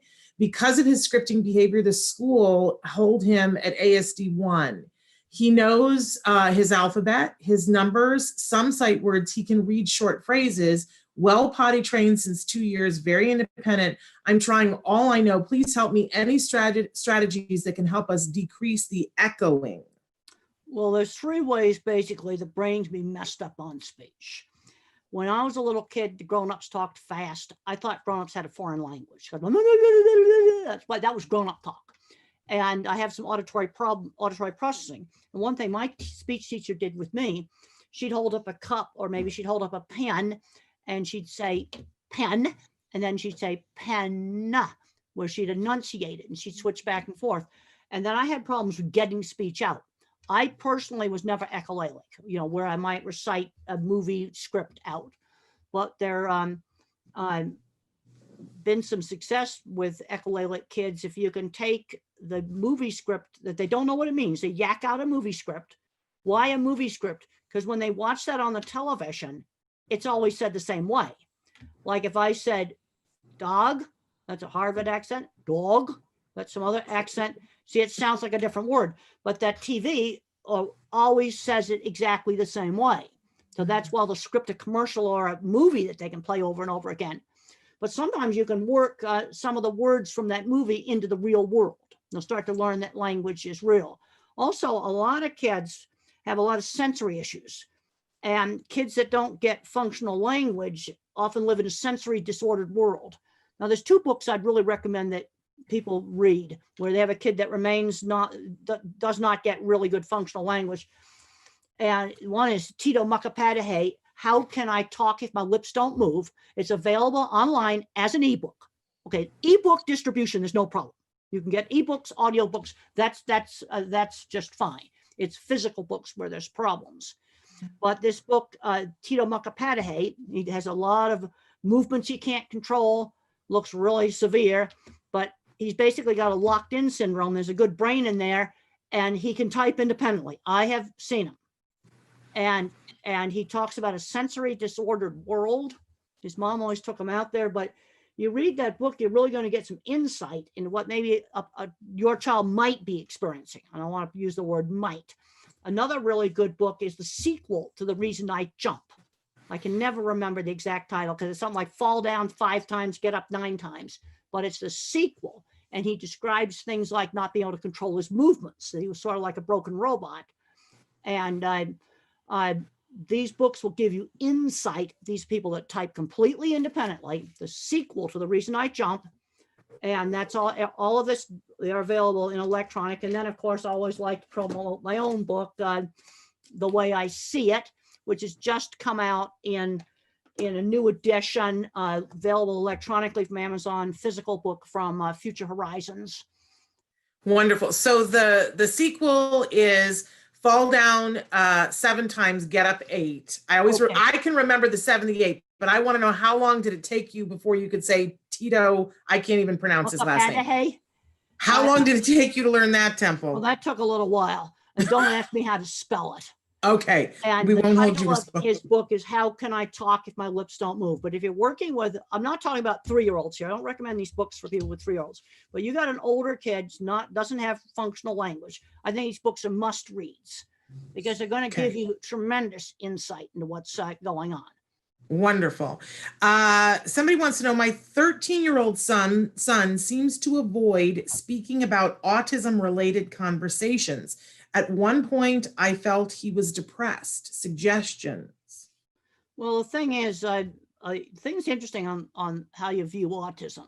You go out to Silicon Valley, to big tech companies that bring you the technology we're using, and they avoid the label. They don't want to be labeled, with a disability. And then I see other kids where autism becomes their entire identity. I don't think that's good either. Maybe something more in the middle might be better. For me, autism is an important part of who I am, but being a scientist and a problem solver right now, I work on a lot of different things trying to solve problems. That's that comes first for me. I think I just talked to a really interesting person. I have to keep some confidentiality. This is a person who works for a major important technological stuff, had an IQ off the charts in everything, never got labeled with autism, but then she had a high IQ. She said, well, I could go places. Well, she was waiting on tables one day, and she waited on two people that opened up to the door into a fabulous technological career. I have to keep confidentiality, but she recognized, and then when the guys talked to her, they recognized her intelligence, and she was invited right in. That's back door.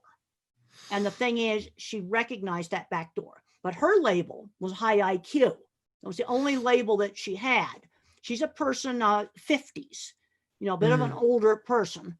But you see, I did the same thing in my career. There's a scene in the HBO movie where I go up and I get the editor's card, because I realized if I wrote for that magazine, that would really help my career. And she recognized the door, and she went through it, and she was waiting on tables. Sometimes you just don't know who you're waiting on. See, half of all good jobs are gotten through the back door anyway. All good jobs. I believe that too. Okay, somebody wants to know, glad to see you ladies. What are the signs that a kid will reach a high functioning level? My son is 6 years old. He is functionally verbal and has a moderate level of autism. He has been receiving ABA for 3 years now. I can't answer specifically, but let's just look at 6 years old. Okay, I'll ask you about the speech. Can he ask questions? Can he request things? Can he read? I was 8 years old and I couldn't read.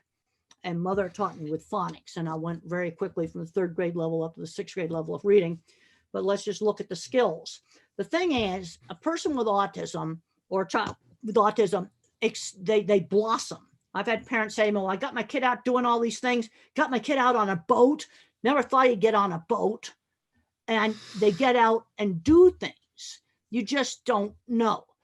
But there's a tendency to overprotect. What you want to do is stretch and say, well, would you want to go on a boat or would you want to go for a hike? Give them a choice, but get them out there doing things, and they can sometimes really blossom. They can do a lot more than what you think. And, absolutely. And I'm a visual thinker, so I don't really relate to terms like level 1 or moderate. I'm going to go, okay, let's just look at the skills. Dress, shower. Let's start with the basics. Potty. Okay, should be learning some reading skills, writing skills. Maybe he has motor issues. Well, then he can type. There's a reason why keyboards were invented. What can he do? It's when kids are really little, you just can't tell. I looked horrible when I was a real little kid, just horrible. I want to bring up, since you brought up your mother, that your mom, Eustacia Cutler, is going to be with us on Friday. Good. And she's going to be answering questions, and she's going to speak a little bit about a bunch of things. And so she's asked that people send their questions in early, and that she wants to answer questions on a general nature. We're working out a way that she can meet with people to answer questions individually. She prefers to do it that way. So we're asking for you to send your questions in for Eustacia. You can do that as soon as the show is over, because later on today, I'm going to go over some of the questions with her. But we're really excited to have your mom on Friday. Well, Temple. good. That's just great. But I'm going to be, like that. It's hard. First of all, I don't have enough information to answer things absolutely specifically.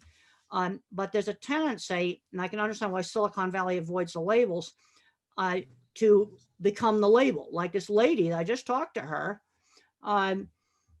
She had high IQ. She started talking to these tech guys. Next thing, they're taking her over to the workplace and they're hiring her. Yeah. Yes, because I mean, I'm pretty sure she's on the autism spectrum. There we go. Sure, just in talking to her, and I'm pretty sure she's autistic. I can't say for sure, but right. I love Howie Mandel. He has a phrase. He says, let's stop talking about what somebody can't do. Let's look at what they can do. He says, let's not talk about disability. Let's talk about this ability. Well, this is what Stephen Hawking has to say.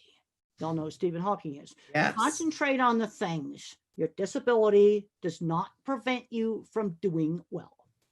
There we go. I love it. I really like that. I like that too. I also like different but equal, and we know who started that.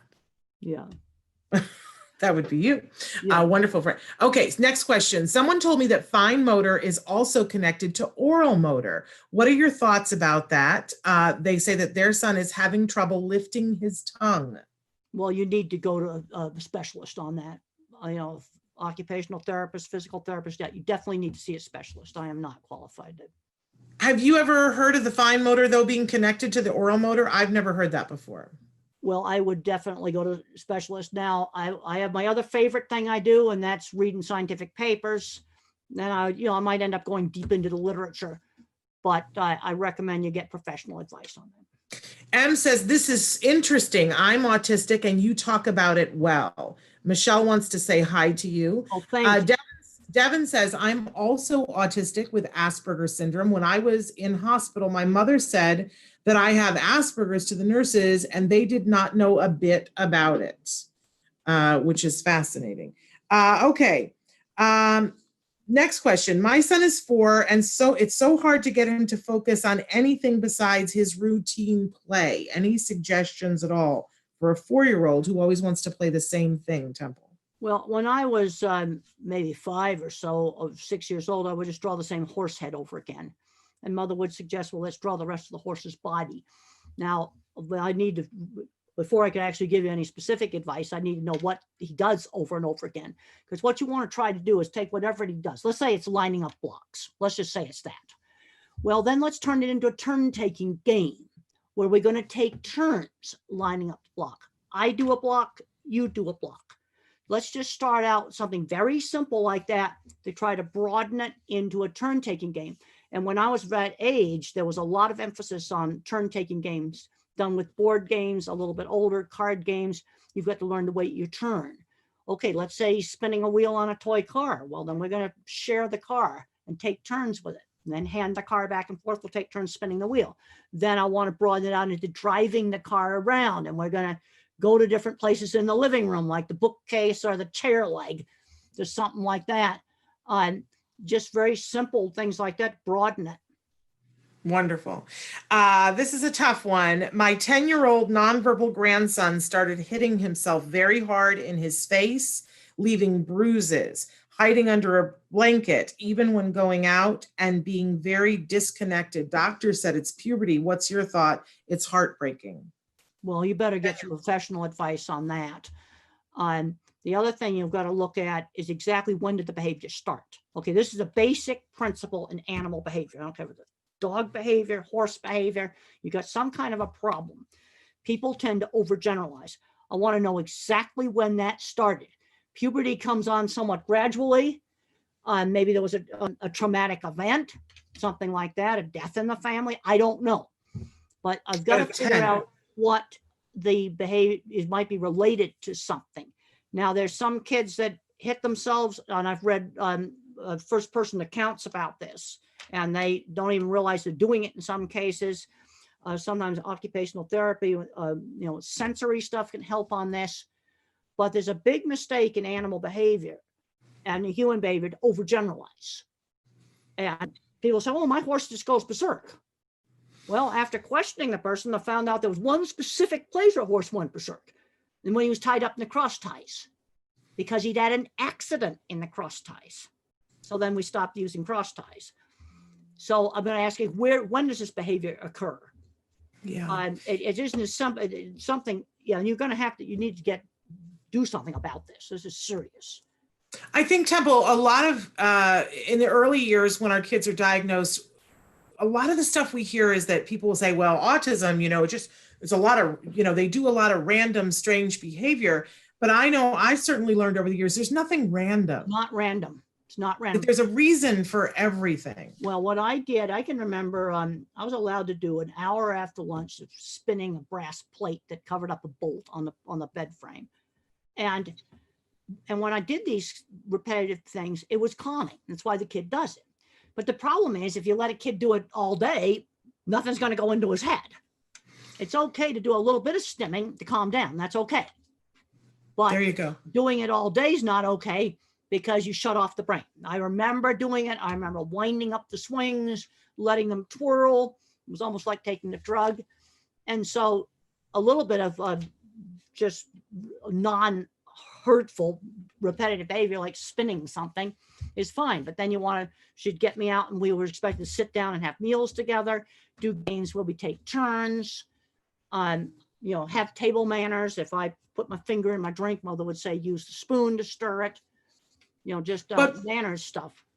What was it that you loved about spinning the plate? What was it that made you feel better? I loved watching it, because when I spun something, I'd spin it with different amounts of force. And then I could watch, well, how long would it spin? How would it wobble as it stopped spinning? And tiny little details of how it behaved. Which is really being scientific. Yeah, I can remember dribbling sand through my hands, and I would just study each little grain, like looking at it under a microscope.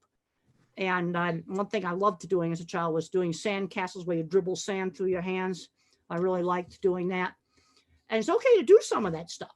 But the problem is, if a kid does it all day, yeah, you're not going to learn anything else. It's like playing video games all the day. Yeah, you might get really good at playing video games, but you're not going to learn anything else. Do you still do anything like the spinning the plate or like the sand through your fingers? That's part of your daily? I do a lot of doodling on papers. I'll do a lot of that kind of stuff. I've got like 25 binder clips in a chain that I'll sometimes manipulate when I'm on the phone. Love it. They're in my upstairs office. So Temple, we have a very special guest who's going to be on the show on Thursday. He is a young man he's on the autism spectrum. He's an actor, and he's a professional actor. He's 17 years old. He was first on Speechless. Then he played an autistic young boy on The Good Doctor. Good. And now he has a great role on the hit Netflix show Lock and Key. Okay. And he plays an autistic young man on that. He's going to be joining us on Thursday. His name is Kobe Bird. He's a big fan of yours. Oh, well, great. And, thank you. And so I was talking to him and his mom last night. They want to know, do you still utilize something like your cow squisher? No, that broke about 10 years ago, and I never got around to fixing it. So then I started hugging real people. Now we're not allowed to do that now with social distancing. So was the real people giving you the same thing that the cow squisher was giving you? Well, I didn't need as much from the cow squisher. Now, one thing that I still have got to do is I got to do a burst of intense exercise every day. And if I don't do it, even taking a low dose of antidepressants, if you want to read about that, that's in my book, Thinking in Pictures. And it's available in ebook, easy to get ebook. And if the medication alone doesn't do it, but a burst of hard exercise. I used to do 100 sit-ups on the bed, and then my sciatic nerve was hurting me. So now I'm doing modified push-ups. Do I like exercising? No, I hate it. But to get up to 100 sit-ups, that took a long time to work up to that. I want to emphasize that. I started out doing like 3. That was 6 months to work up to that. Wow, I'm impressed. But if I don't do that burst of hard exercise, then I have trouble with sleeping. And I found that I'd added up like how much airport walking I did.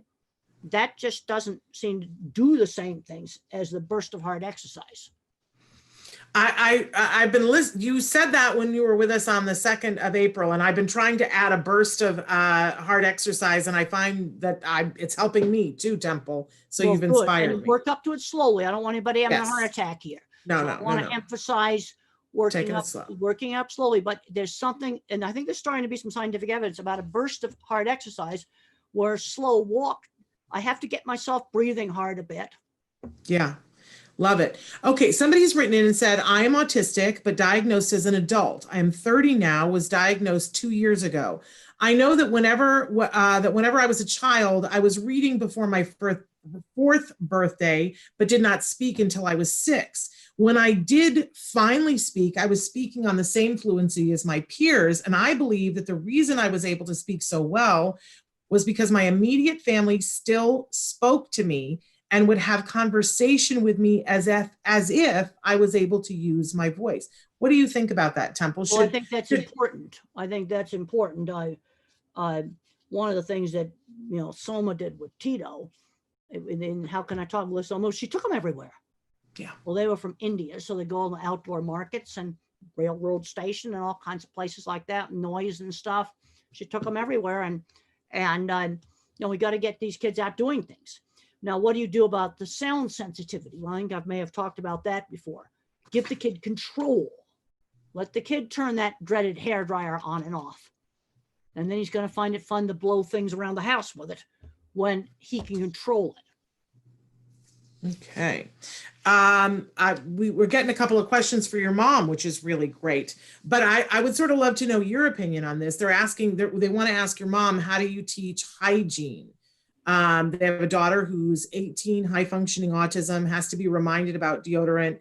It bothers me that she's not mindful about daily care. Now, clearly your mom taught you manners, and she, because you are a professional, and, hygiene is a very big deal. I've heard you lecture about people presenting themselves cleanly and getting their hair taken care of. What do you think made that important to you? Was it something that your mom did, or was it something just in you? It's something that a guy in the construction industry did. There's the scene in the movie where the boss slams down the deodorant. And they actually took two bosses in the movie and combined them. It was actually a construction boss that did that. And I wanted the job. And he basically told me I had to clean it up. It was that simple. And I wanted the job. And that's something. Now, back in the 70s, they had these gunky, awful roll-ons. Now the solid sticks, you don't even feel them. There's no excuse for not using solid stick. And I get the unscented type. No, you have to clean it up. It's just that simple. Do you think it's better coming from somebody other than mom, or do you think it could be from anybody? Well, the thing that made the big difference on me, it was this was a job I really wanted. And he slammed down the deodorant just like it was shown in the movie and said, "You stink, use it." Exactly what he did. I showed Mick Jackson, the director, exactly how to slam it down. And I realized I had to clean it up. Yeah. No, it doesn't mean that you have to become a different person. I still dress eccentric, but you just can't be a rude, filthy slob. Do you consider the way you dress eccentric? Well, it's a little different, but it's important to look presentable, and dirty, filthy T-shirt. That's not okay. Wear a T-shirt, but it needs to be a clean one. And I seem to recall that there's a story about when you went to go to the Emmys. Was there discussion about what you were going to wear about that? Am I crazy? Well, no, I wore a shirt that was a gift from my sister. It's my top was Ralph Lauren. My bottom was Walmart. Black Walmart. One of the reasons why I wear Walmart dress pants is because they don't itch. I got to have pants that don't itch, and they make really nice dress pants and not very expensive, but I thought that was kind of funny to have Ralph Lauren on my top and Walmart on the bottom. Was there somebody who was pressuring you to wear a ball gown or? No, there wasn't. I wouldn't wear a ball gown. No. I mean, it's, in this day and age, I think everybody is allowed to dress how they want to dress. I was dressed up. There actually was a Ralph Lauren shirt that my sister gave me, and that's the reason why I wore it. You looked great. Yeah, you looked great. And when Claire won and you stood up, I think we all cried. We all were just beside ourselves. And then I grabbed the mic and I said, "Mom, I know you're nervous. Stand up." And then the boom camera came over and took a picture of her. And she stood up. There was an amazing moment. I'm sure it was an amazing moment for you guys, but it was an amazing moment for all of us, Temple. To see you in that way was like winning the Olympics for all of us. No, We it was absolutely- absolutely wonderful. And one thing of that movie, they got the right team together, and Emily Gerson Sains, she's the one who put that whole project together. And what I learned, you get the right people doing stuff, things come out good. The stuff that's the most accurate stuff in the movie is the visual thinking is shown absolutely accurately. The projects are accurate. Some of my stuff in that doctor scene, and Mother hates that doctor scene, is not accurate. She actually went to a neurologist, and I was recommended to get speech therapy. But what the doctor scene was typical 50s. Right. But the work stuff in the movie is probably the most accurate stuff. And I like the fact it shows visual thinking accurately so people can understand visual thinking. I think it's the first time that most people got it, that they were like, oh, and I think a lot of us went, oh, I completely understand that because my brain does that to a degree. Yeah. Like I'm visual too. And I was like, oh, well, my brain does that. It just does it in a slightly different way, but I think visually too. And it made a certain amount of sense for all of us. It was a gift to the world. Well, and I think did as much. See, Mick Jackson, the director, was a visual thinker, but because I have another big concern in education is with all the algebra requirements, we're screening out visual thinkers. And we got a gigantic shortage of high-end skilled trades today. These are essential. These jobs are never going to go away. Somebody's got to fix the heating and air conditioning, do plumbing, electrical, fix cars, build things with steel. That stuff's not going to go away. Okay, we got another question. My daughter is 11 and just diagnosed. It took a long time for professionals to believe us. Why do girls get diagnosed later? Well, I was just reading on the autism magazines about this. Well, girls tend to be more flexible in their thinking and they just don't show it. And one of the problems with girls with autism is getting into abusive relationships. That can sometimes be a big problem. Yeah. Any advice for how a parent might deal with that? Well, I have a book. I'm a shameless book promoter, but I did a book. No, please. We love your books. I did a book with Sean Barron, and he and I kind of have two different kind of takes on some of the dating stuff. And it's called The Unwritten Social Rules from Future Horizons. And one of the little rules they've got in there is not everybody that acts like your friend necessarily is your friend. Yeah. And that can be a real big problem area. I can remember other girls would get me to read private stuff to them, and then I found out they were laughing about it. Mm. That was in college, and that was very difficult to deal with. Oh, yeah, no, that would be upsetting. Since you brought it up, I'm going to ask you, but you can tell me it's none of my business and I won't be offended.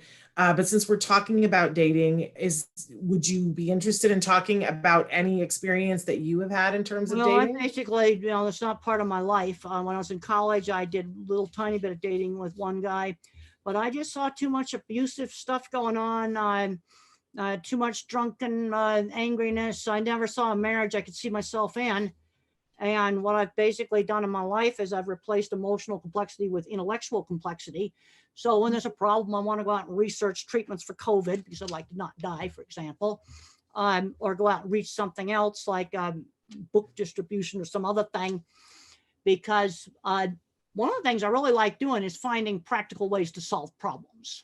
Yes. Yes, the first time I met you, after we were done with the interview, you were asking me questions about, did my husband and I ever get like dating time? Did we ever get to go out alone? And I was like, no, Temple, we don't have anybody to watch our son.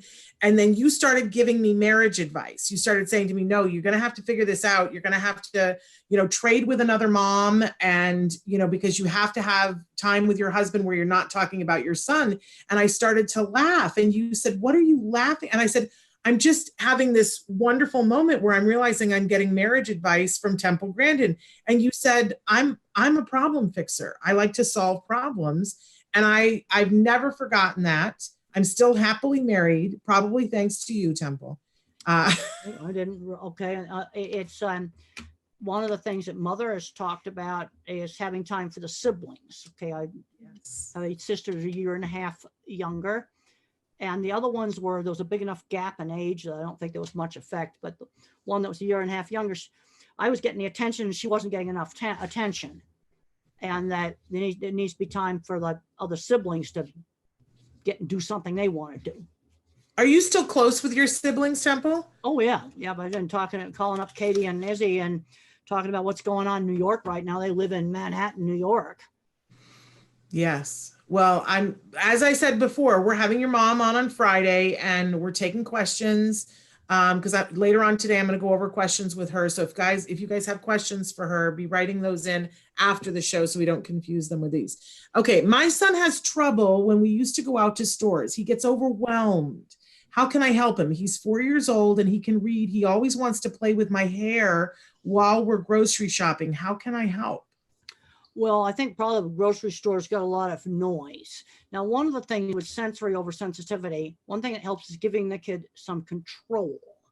Okay, let's start off with going to the store maybe when it's not so busy. But then on the other hand, if he starts to get overwhelmed, maybe he can have a signal. And if he gives that signal, then she'll take him out. In other words, giving him the control. See, this is the same thing as the kid doesn't like the vacuum cleaner. You let the kid turn the vacuum cleaner on. Or the kid doesn't like buzzer on the scoreboard in the gym, and you go down there when nobody's there and you turn the thing on where the kid controls it. Or you can have your headphone, you got it with you, but you want to try not to wear it. In other words, but it's with you. Again, yes. That gives you control. And then gradually you'll get to where you can tolerate more and more supermarket. But because some of these things can be desensitized. I remember mother saying in one of her talks, she said, well, I got upset about some cannons that went off at the circus, but she took me back there again anyway, because I kind of liked it. You know, you don't want to shove them into these things. And one thing she did do, we did not have noisemakers at my birthday party. That was an accommodation. But you take the dreaded thing that makes the noise. And if there's a situation where the kid can control that thing, because what it is an excessive startle response. You know, like I'll be in the airport and somebody opens one of the doors wrong and it makes that horrible noise. I flinch now, but I tolerate it. But give them some sense of control, and then I'll gradually try to do more. And then maybe if he stays in the store a certain length of time, he can buy some little thing in there. So there's then a reward for tolerating the grocery store. Okay, this is interesting. Somebody wants to know, do you still believe that at least one of the parents of an autistic kid is autistic or has traits of autism? Oh, autism is a truly, truly continuous trait. And I say autistic traits in parents all the time. But it's a true continuous trait. You see, a brain can be more thinking or a brain can be more social emotional. What point do you slap a label on it? There's also a link genetically with intelligence and some autistic traits, because to be really social eats up a lot of processor space in the brain. So where do you allocate it? But everything I've been reading now about genetics shows truly a continuous trait. You know, there is no black and white dividing line between, okay, computer nerd and autism. In fact, the name for the same thing in a lot of cases. And then, of course, you get down where the kid remains nonverbal. Yes, that's definitely, he's definitely got a disability there. So then, I don't want to put words in your mouth, but is it that because we think of autism as being this spectrum, so do you feel like everybody is somewhere on that spectrum? Well, probably not, because I think it's basically sort of a spectrum between them being more of a thinking brain or being more of a social brain. It's just how you allocate the resources in the brain. You got some people who's super yakety-yaks probably don't have any of the traits or barely would have them. Interesting. It's a truly continuous trait. Because it takes social stuff takes a lot of processor power. I've never really thought about it that way before, and that's very illuminating. How can children of any age with autism learn the benefits of having siblings? Well, let's do activities together. We did some good activities. We used to go skating together. We go out on the hill and take turns using the sled. Again, this is teaching turn taking. I talked to one family, and every weekend they do an outing. The autistic kid liked roller skating, I think it was. Well, the siblings then going to get choice to maybe do something different on another one of the weekends. You know, so if there's 3 kids, then he gets to pick roller skating every 3rd weekend. But we don't go roller skating every weekend. Maybe you don't like skateboarding, but then you're going to have to sit and watch it. because you've got to take turns or take turns picking out the movies. I've talked about what to do when they're locked up in the house. Well, watch the International Space Station, living on the International Space Station, tight quarters. Yes. Tour of the bathroom. It's not that fun.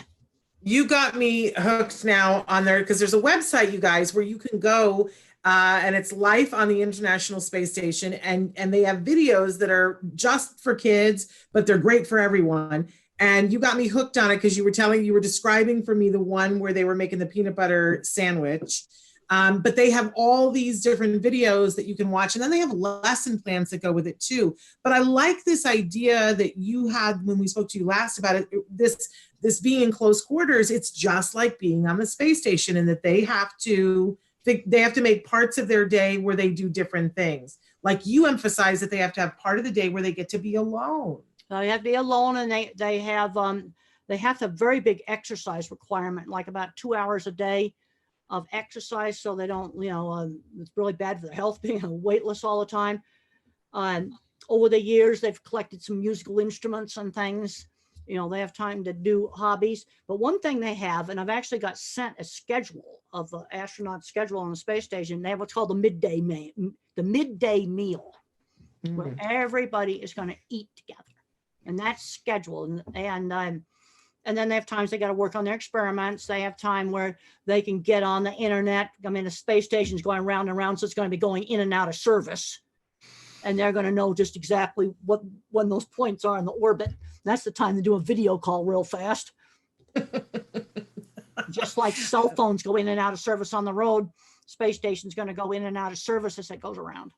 Yeah, that's fascinating. Somebody says, thank you for being a role model for my daughter. She stopped violin practice today to watch this. She said that she is a lot like you were when you were little. Is it ever hard for you, Temple, that you are such a role model, especially to everybody, but especially to girls on the spectrum? Do you ever feel like you have a lot to live up to? Well, I feel it's a responsibility. I've had people ask that. I've always got to behave myself. It's a responsibility. And I've got to take that responsibility really seriously. Absolutely. They're wanting to know what you're enjoying in your free time right now. Like, what's your favorite free time thing to do? Well, I've watched some of the episodes of the new Jean-Luc Picard Star Trek show. Now they're just getting involved with the Borg right now. I've always been a Star Trek fan. Also love to read my science magazines and business magazines. I was reading those this morning, read a really sad story about the flower industry. Since all the weddings are canceled, they've just had to destroy all the flowers. It was the saddest thing. And I read that this morning in Business Week, and very sad. It's so interesting how interconnected so many things are. And when you pull, a rather large thing out, like people going out in public, I hadn't thought about that. I hadn't thought about the flower industry and those poor people who make their living, because I'm sure that their sales have just gone right through the floor. Well, they had to chop them up and take them to the dump, is what or to the compost pile. Really, really sad. And then other things in supply chain, meat plants getting infected, warehouses getting infected. Some places do a better job of controlling it than others. And one of the things that's been a very effective method for like places where you have people grouped together on not getting sick is if you're sick, they pay you not to come to work. Yes. That will drastically reduce the infection rate of some of these really important things that we have in the supply chain. Yeah, I've been watching as they've been showing that some of these meat packing plants are closing, and with the one where they said they'd had over 600 people diagnosed positive with COVID. Since I'm in that industry, I can't mention any names. I'm not gonna mention any names, but basically I have been watching the figures on meat plants, also on all the supply chain things. I've been looking up the figures. And what I have found is when you pay people to stay home when they're sick, that will drastically reduce the infection rate. There you go. In these super critical things in supply chain. And then things like the poor flower industry, which was definitely considered the saddest thing. They had to throw away their entire crop, lay their people off. Really, really sad. Well, and of course, we're seeing that the pictures that they were showing of the farmers having to dump all their produce too, terrible. and throw it under. Horrible, because there are, we know that there are going to be some shortages in people who can't are pressed. I Well, won't let me say that just they can't explain afford a few things about Yeah. that. Horrible. I saw the pictures of milk tankers dumping in the field. I saw that. Vegetable crops being plowed under. I've seen all of that. Okay, what happened? Let me just explain some things about supply chains. I am in the food industry. Where the restaurants shut down, then there's a huge amount of milk that they no longer need. And a lot of that went to restaurants. And the way the supply chains work is you have giant warehouses. Okay, imagine Amazon, but it's food. It's food, all food. Big, huge, gigantic warehouse for food. I've been in it. Yeah. I've been in the biggest one there is that distributes to what they call food service and institutional. In other words, that goes to cafeterias, it goes to restaurants. So that supply chain is set up, and I've got a no name policy on this. Sure, absolutely. You'll see their trucks. They have big trucks that bring the stuff into supermarkets, bring it into restaurants. So when the restaurant business fell, okay, now this supply chain set up to bring truckloads in to the back side of restaurants of supplies. Now, in order to, now the soup kitchens were screaming for food right now at this point. Yes. And so they really, really needed it. So we'd have to figure out some way to get that big distribution warehouse for the food service. We need to make, like pandemic planning now. Now, unfortunately, we've learned this the hard way, so that they can then divert that to food kitchens. Now, the problem you've got with the milk is that's unpasteurized product. You can't just sell that unless you want to get brucellosis and tuberculosis. I don't think you want that. That's the reason why you pasteurize milk. And if you want to drink raw milk, you better have a dairy that's very super good biosecurity. So you can't keep those diseases out. But you see then what happened when that supply chain shut down, then the milk processing plant couldn't process the milk. See, that's the problem that happened. And so let's say we have something happen again when restaurants are shut down, then you're going to immediately have to have another supply chain where that truck, instead of going to the back ends of restaurants, is going to go to the back end of the food kitchen. Yeah. But the supply chains weren't set up, and so the system just jammed. There was a learning thing there. No, I thought it was horrible. I saw that. Terrible. Just yes, absolutely horrible. I don't know. Here in Los Angeles, what they did was, because we have a huge school program through LAUSD where a lot of kids get fed through the schools. And when the schools closed, what they did was they took that entire operation and began feeding anyone. That if anybody is hungry, there's 2 times a day where they can go to all these schools all over LAUSD and they can eat, which you set up those supply chains. Yep. Then the big food service warehouse, gigantic warehouse, then just puts it into that supply chain. Yeah. You see, what happened is the thing cut off. Okay, you can't, the cows are going to still keep milking. Yeah. And then to figure out what we need to be doing for emergency planning now is figuring out how to divert that supply chain. But it took a while for the schools to figure out that they need to. We need you in charge of the food chain. That's what we need. I see it. I know you see it. I've been in all these places. I know how these supply chains work. I've been in these big food distribution warehouses. I've been there. Well, I remember when the whole thing happened with the nuclear power plant in Japan.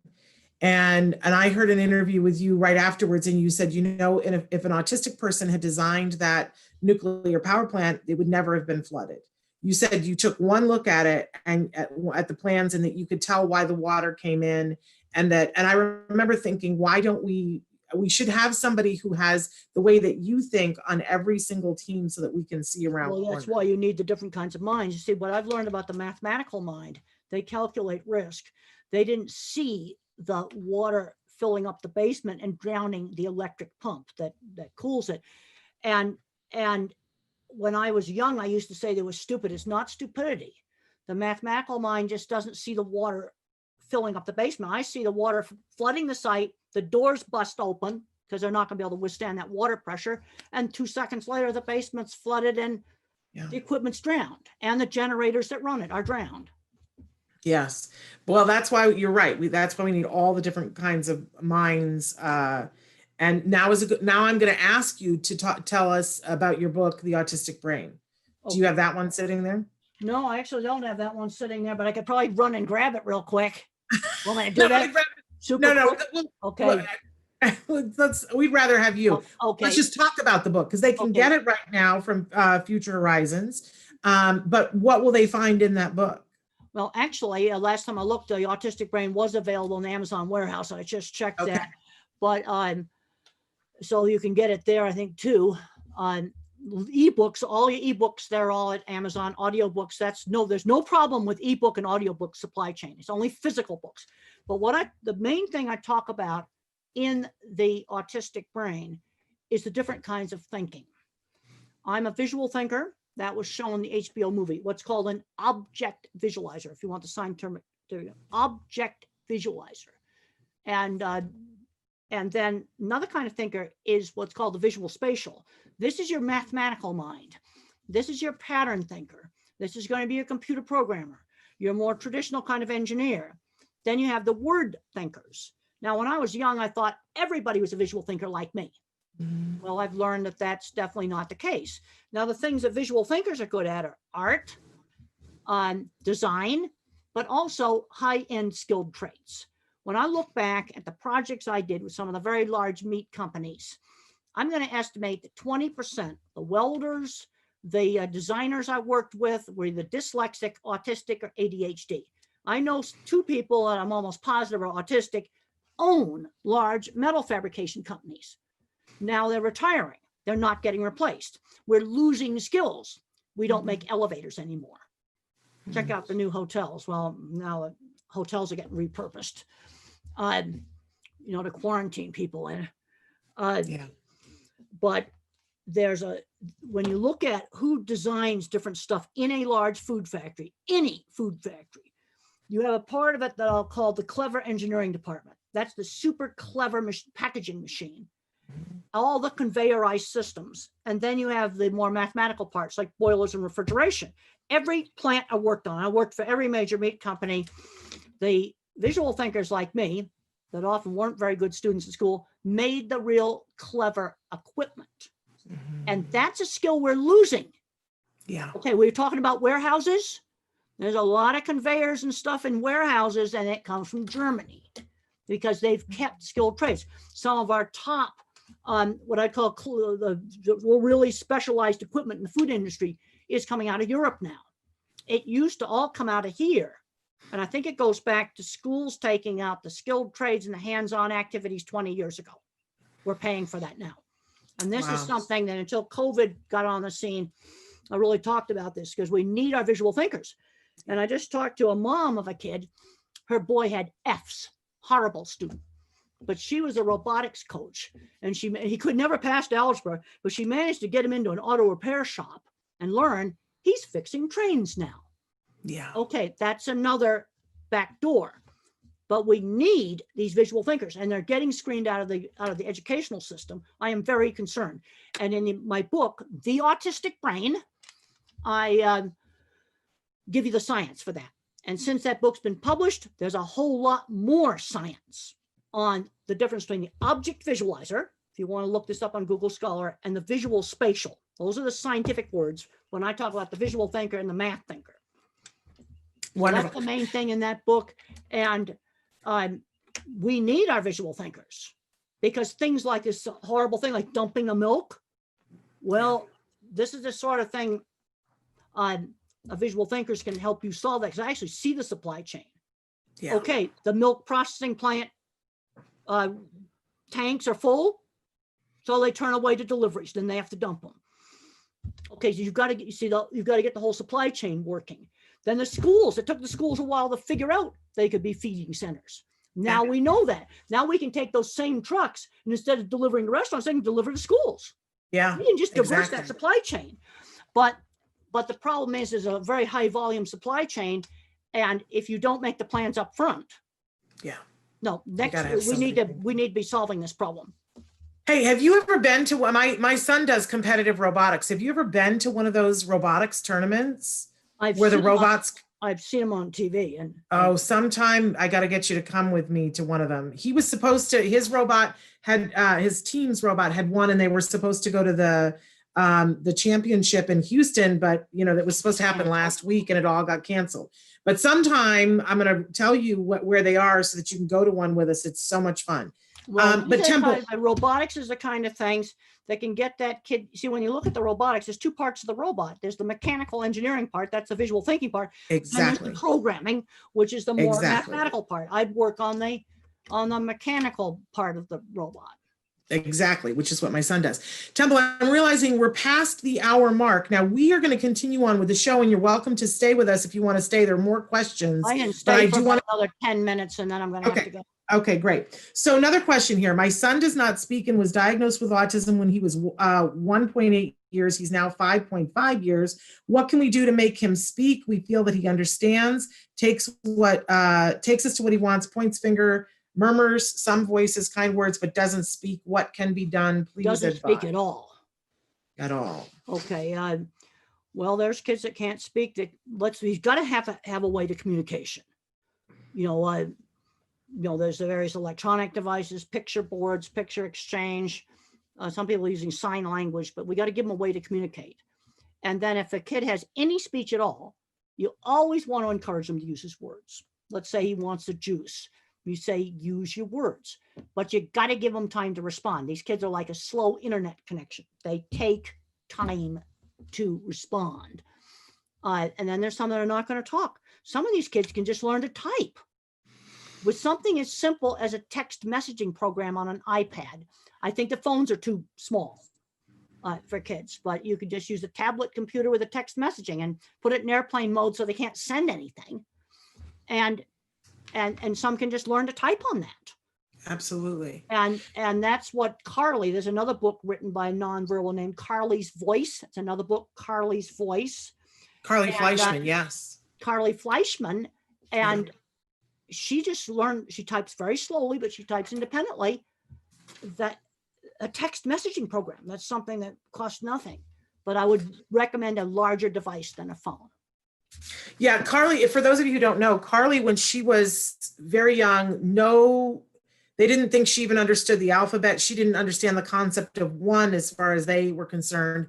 And when she was 13 years old, she took a computer from one of her caregivers. And this is like having never communicated in any way. She typed out, "My teeth hurt, please help me." So she clearly had been understanding some things and just didn't have a way to communicate. And then of course they gave her a keyboard and she's brilliant. Brilliant. She's the one who interviewed Channing Tatum a while back, you guys. That's the thing that some of these kids can learn how to type.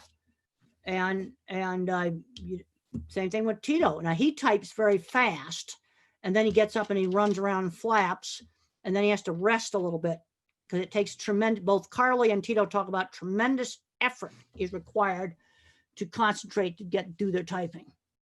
Absolutely. I want to talk a little bit about friendship. We have a lot of people writing in about friendships and relationships. Somebody says, I have a 17-year-old that doesn't have friends outside of school or sports, not sure what to do.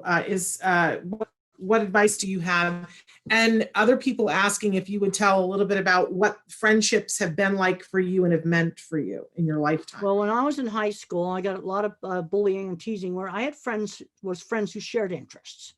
And they were horses, model rockets, and electronics. And to get friends outside of school, let's get involved in something where there's a shared interest. One innovative teacher started a Star Wars club in her school. And for the autistic kid, friends who shared interests, find stuff that you like to do together with other people. A lot of my friends, they're in the autism field, they're in animal behavior. They were construction people. We used to love to just sit around and talk about how to build stuff. We also like to talk about how stupid the suits were too. So similar interests. Yeah, similar interests. Wonderful. I think we talked about this last time, that there was a great study years ago that came out of Santa Barbara talking about bullying, and that that when you have friends, you're more bully proof. And that one thing that a parent can do is facilitate a club at your child's school that's something that they're interested in. So if they're interested in a particular video game, that make a club about that. And or if they're, and that then they make friends. I don't know if you know the Peers program, Temple. There's a great program out of UCLA that's called the Peers program. And it's simultaneous tracks where the parents are taking a track on how to support their kid being friends and social, so that it helps them to realize when they're making a mistake. And then the kids are taking a track at the same time. And it's really brilliant. I absolutely love it. And they're offering right now to do that online with you and with your kiddos. So that's at UCLA. So check that out. Temple, can you tell me about equine therapy and autism? This is Carrie asking.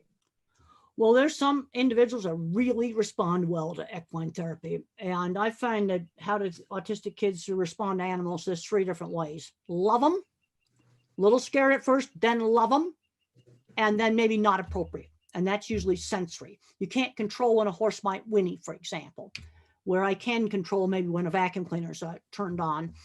But there's parents that have said, my kid did their first words on a horse. Now I realize that's just anecdotal data, but I've probably heard that 7 or 8 or 9 times now.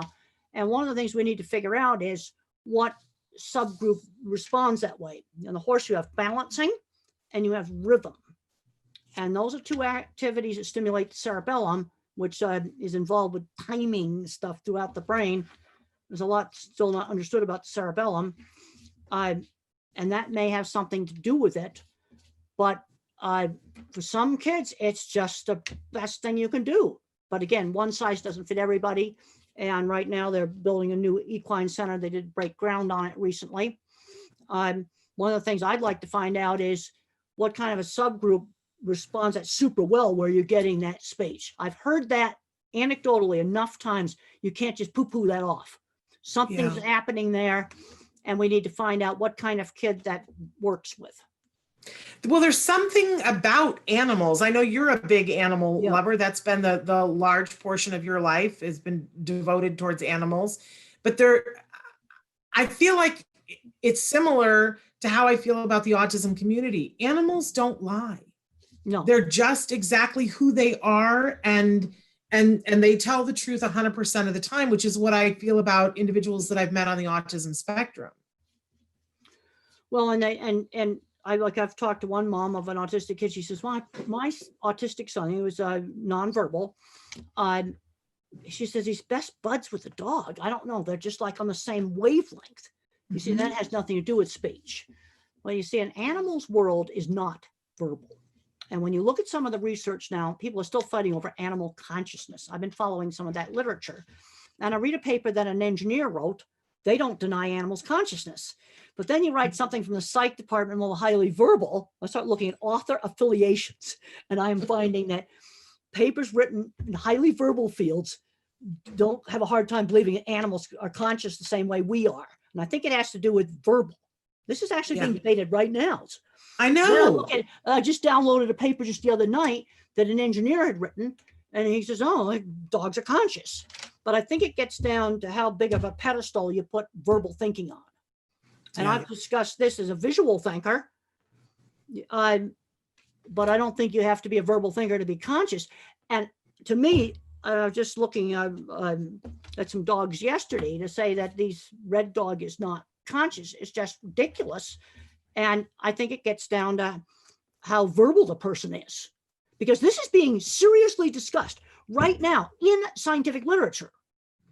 I know, and it baffles me. I don't understand how an intelligent person who has been around dogs or horses or cattle can think that they don't think, or that they don't. See, this is where I'm a total visual thinker, but you're taking somebody who's super, super verbal. And I've talked to some where they don't have any visual thought at all. Maybe they have a hard time imagining a dog is conscious, because a dog lives in a sensory-based world, not a verbal world. Yeah, but it's being seriously discussed now. I know. I don't get it. I don't get it at all. Scientific journals. I know. I don't understand it. Okay. everybody's saying just how cool it is to have you here on the show. And they say, I love The Good Doctor. One person is writing, wants you to know that it's going to be 15 years in September that they were diagnosed with Asperger's at the age of 24. They want to know, have you seen the show The Good Doctor? Oh, yes, I have. Yeah. Yes, I do. And what, do you like it?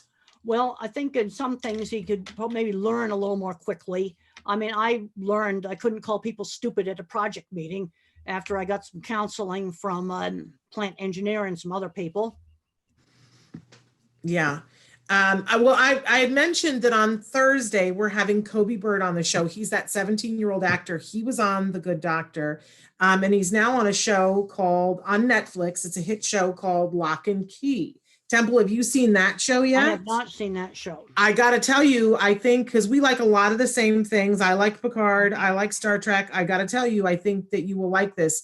It's a very fun show. It's called Lock and Key. I'm gonna have to look that up. And Kobe plays the character of Rufus on it. And it's based on graphic novels that were written by the son of Stephen King. Did you ever like any of the Stephen King stuff? Yeah, I've read a lot of Stephen King stuff. Yeah. Now, sometimes that's too much for me, but this is written by his son and it has a huge following, but I think that you will super enjoy it. And I would love to hear your opinion of that later on. Well, I'll have to show up. And okay, you have another question there, quick? Okay, what are your thoughts on authentic, and this goes right along with it, authentic representation in entertainment? So when you see someone on in a show, let's say on Picard, and they're playing somebody who's deaf, do you feel like that should be first considered someone who is actually deaf playing that role? And when you see characters on screen playing autism, like for instance, Dustin Hoffman in Rayman, he played a character and he was acting. He was playing somebody who was on the spectrum. When Claire Danes played you, she was not an autistic actor. How do you feel about people who are on the spectrum playing people who are on the spectrum? Well, I'd like to see people on the spectrum play in shows, but I'm not gonna. I'm more in the middle of the road on a lot of these issues. And Claire Danes, I thought she did a great job. She like channeled me. She became me. And I've actually counseled Dustin Hoffman. He looked at Joe Sullivan to see what autism looks like, and I talked to him about the sensory issues and the anxiety issues. And I remember I said, Dustin, imagine how anxious you were when you went to your first big audition. Now just imagine if you had those kind of nerves all the time for no reason. This was stuff that I told him. And yes, I'd like to see people that have a specific diagnosis or whatever, be in these shows. But on the other hand, I'm not going to say never do a Claire Danes or a Dustin Hoffman. I'm going to be more middle of the road. Well, I'm with you right there because I want to see those individuals get the first opportunity. I want to see them have the opportunity for the employment and all of that and authentic representation. But I also want to leave room for someone who's on the spectrum to be able to play someone who's not on the spectrum. And I think once we say, oh, if it's the characters on the spectrum, it has to be played by somebody on the spectrum, then we're also going to be saying that people who a character is not on the spectrum cannot be played by someone on the spectrum. And I never want to see that happen. Well, the other problem you got with the movie industry is they want to put a star in the leading role. Yeah, that's something they're going to want to do. So it's going to be a lot easier to bring them into a supporting role. Yes, the movie industry wants to put a star in the leading roles. Now, there's some situations where they put a non-star in, but no, I'm going to be more flexible. I sort of like the same thing we talk about, being in a regular classroom or a special school. I want to see kids as much as possible in a regular classroom. I will tell you something I don't want to see. I don't want to see a 12-year-old fully verbal that ought to be maybe in a gifted program in a class with people that don't talk and have problems dressing. Yeah, that's not okay because that kid's not going to go anywhere. But I want to do inclusion just as much as we practically can do it. Yes. But then I don't want something, I visualize things I don't want. He's sitting in the back of the regular classroom just doing stems and not learning anything. That's no right. But you see, I see specific examples of scenarios that I would consider not acceptable. Yeah. Well, Temple, I've kept you way longer than I said that I was going to keep you, and I know that you've got other things to do today, but can I just tell you how much we appreciate you and how much we adore you and how much we really, how meaningful it is to get to spend this time with you. It's just so Well, it's been wonderful. really good to be here, and thank you so much. All right, and let's go to a robotics tournament. Let's go back to Houston to a robotics tournament, Well, I think and that we'll see NASA again. I'd like to do that. Okay, great. All right. I think I'm All going right. to leave the meeting now. Okay, goodbye. Thank you. Bye, All right, Temple. bye. I'm going to stay here with you guys. Bye-bye, Okay, Temple. all right. Bye-bye. I'm going to stay here with you guys. And isn't she incredible? You guys can still be writing in questions for her mom. I got to go over a couple of things with you guys. And then we want to give a shout out to a really good friend of ours who had something really remarkable happen in the last couple of days. But I want to start by talking about the fact that tomorrow on the show, we have Dr. Doreen Grant-Pichet, and she will be answering your questions live. And so you can be writing those questions in during that show or during now, whatever you'd like to do. But then on Thursday, we're going to have Kobe Bird here, and he's the young actor that I've been telling you guys about. We first had Kobe on the show Autism-Live when he was an actor, and he was doing a project with the Miracle Project. And he came on, and I remember just being so, I fell in love with him. And I hadn't met his wonderful mother yet, but I just thought that he was the cat's pajamas, you know what I'm saying? And he was funny, and he was fabulous. And I'm sorry, I'm trying to look up something at the same time. But then Kobe, we had him back on the show because he did something called, I think it's called Broadway Dreams. And he was one of a very few number of actors across the country who were chosen to go to New York to be in a showcase in New York. And so he came back on the show to talk about that. And by that point, I'd become friends with his mom, and he had become friends with my son, and he's such a good friend. And then, it was like, look at Kobe. He's already going to be doing something in New York City.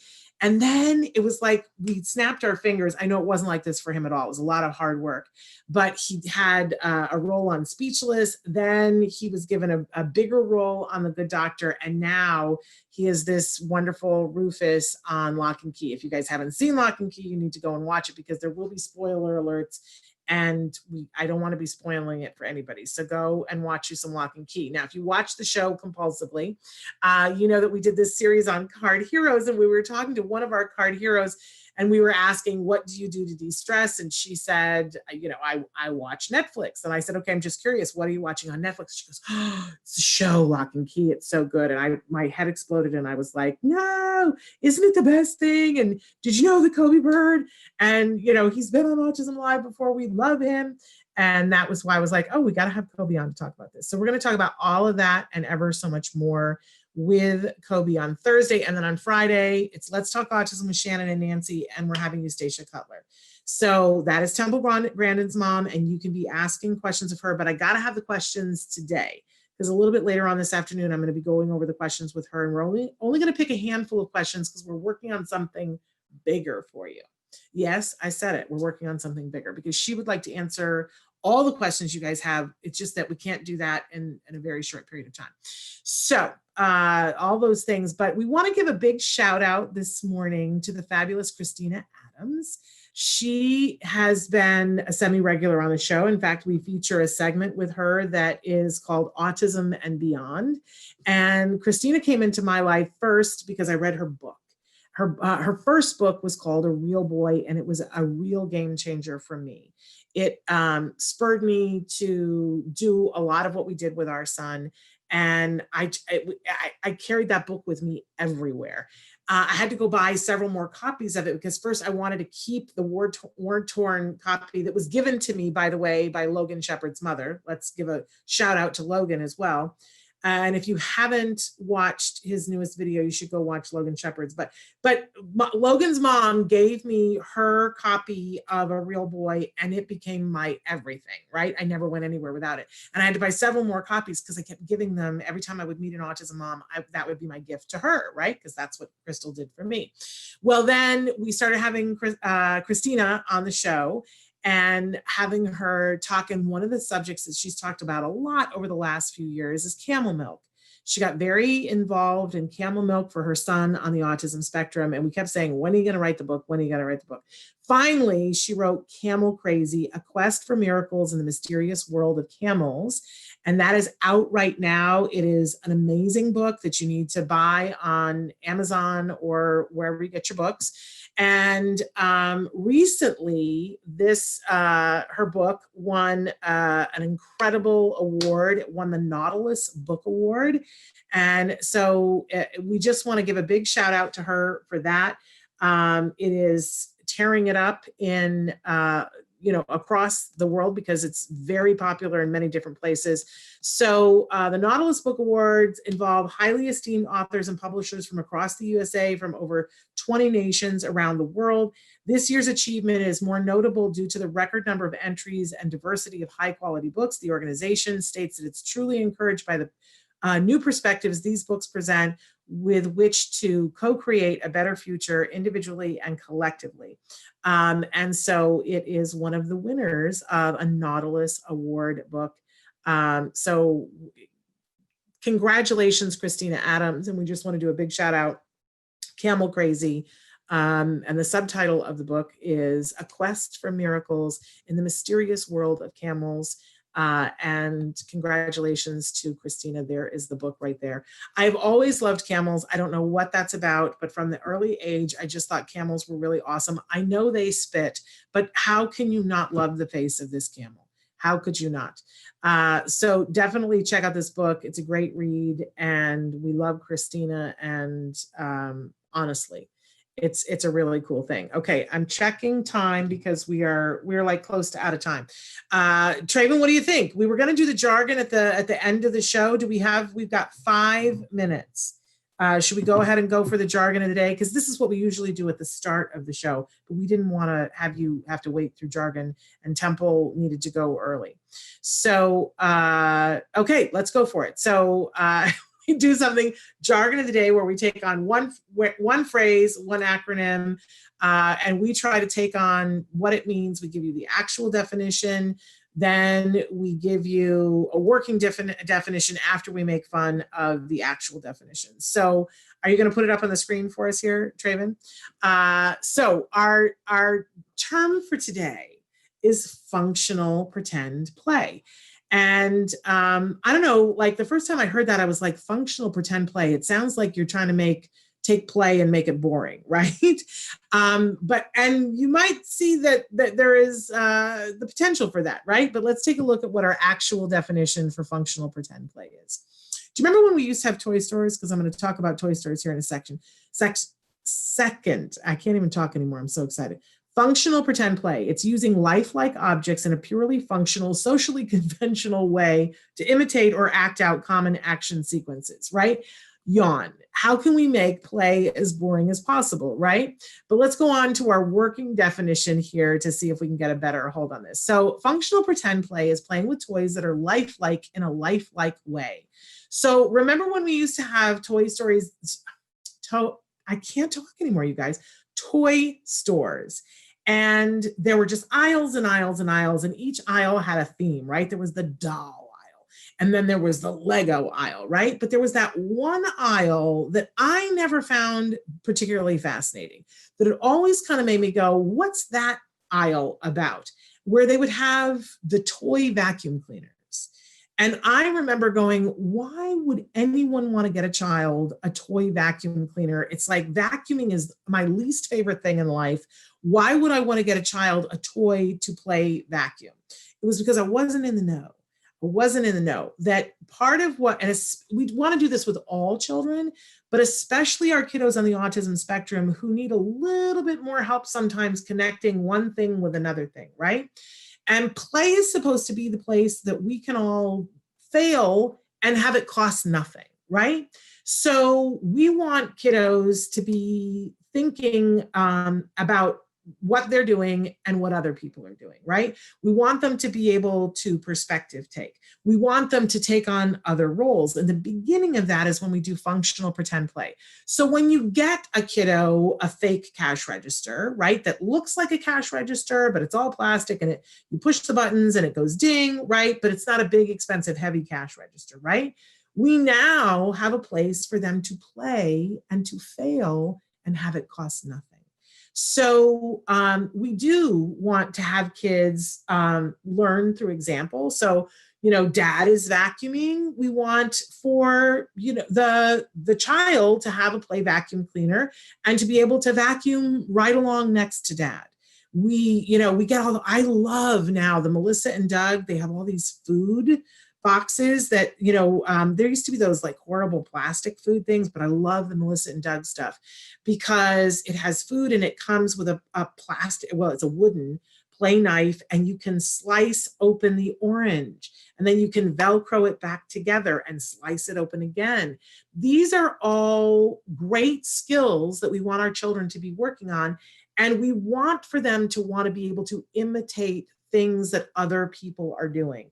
There is no better toy for our young developing children than something from that functional pretend play aisle, because we're going to take all the things that we do, like eating lunch, and we have the plastic or the wooden bread with the wooden, we featured some in our toy guide that are really good fabric, corduroy fabric. But and then you pretend to I'm eating, and that begins to teach a different kind of rule-oriented play for our children, helps with flexibility in their brain. So functional pretend play toys. We don't have that aisle in the store anymore, but you can still find them online. They're great, great toys and help with a whole lot of things. All right, we are just about to be out of time, but again, wasn't this a great show? I must say, I just so love getting to chat with Temple, and I love for you guys to get to see her live. Is there anything better than that? Don't forget, tomorrow, Ask Dr. Doreen with Dr. Doreen Granpeesheh. Get your questions answered. Thursday, Kobe Bird, wonderful, brilliant actor. And I'll tell you, you haven't even seen him sing. That boy is some talented sing, I tell you. So he's going to be with us from Lock and Key on Thursday. And then on Friday, Eustacia Cutler. And she is Temple Grandin's mom, and she's going to be answering a few of your questions. But she's going to be talking about the 4 things that we all need to know, that we all need to be teaching the people that we love on the autism spectrum and helping to support them with. She's also going to talk about the origins of the social aspect of autism. You're not going to want to miss it. And she's going to answer some questions, and we're going to tell you about how she wants to answer more of your questions. But write in questions for me right now, because those are the questions that we're going to pick from for Friday. And let me just say that next week is equally off the chain. Just off the chain, y'all. So we're going to finish April strong. And then we will continue on in May, because autism is not just 1 month out of the year, right? All right. I appreciate you all for being here with me and the excitement of all of this. And we will be back tomorrow. Until then, give your kiddos a hug from me and one for you too. Bye-bye for now.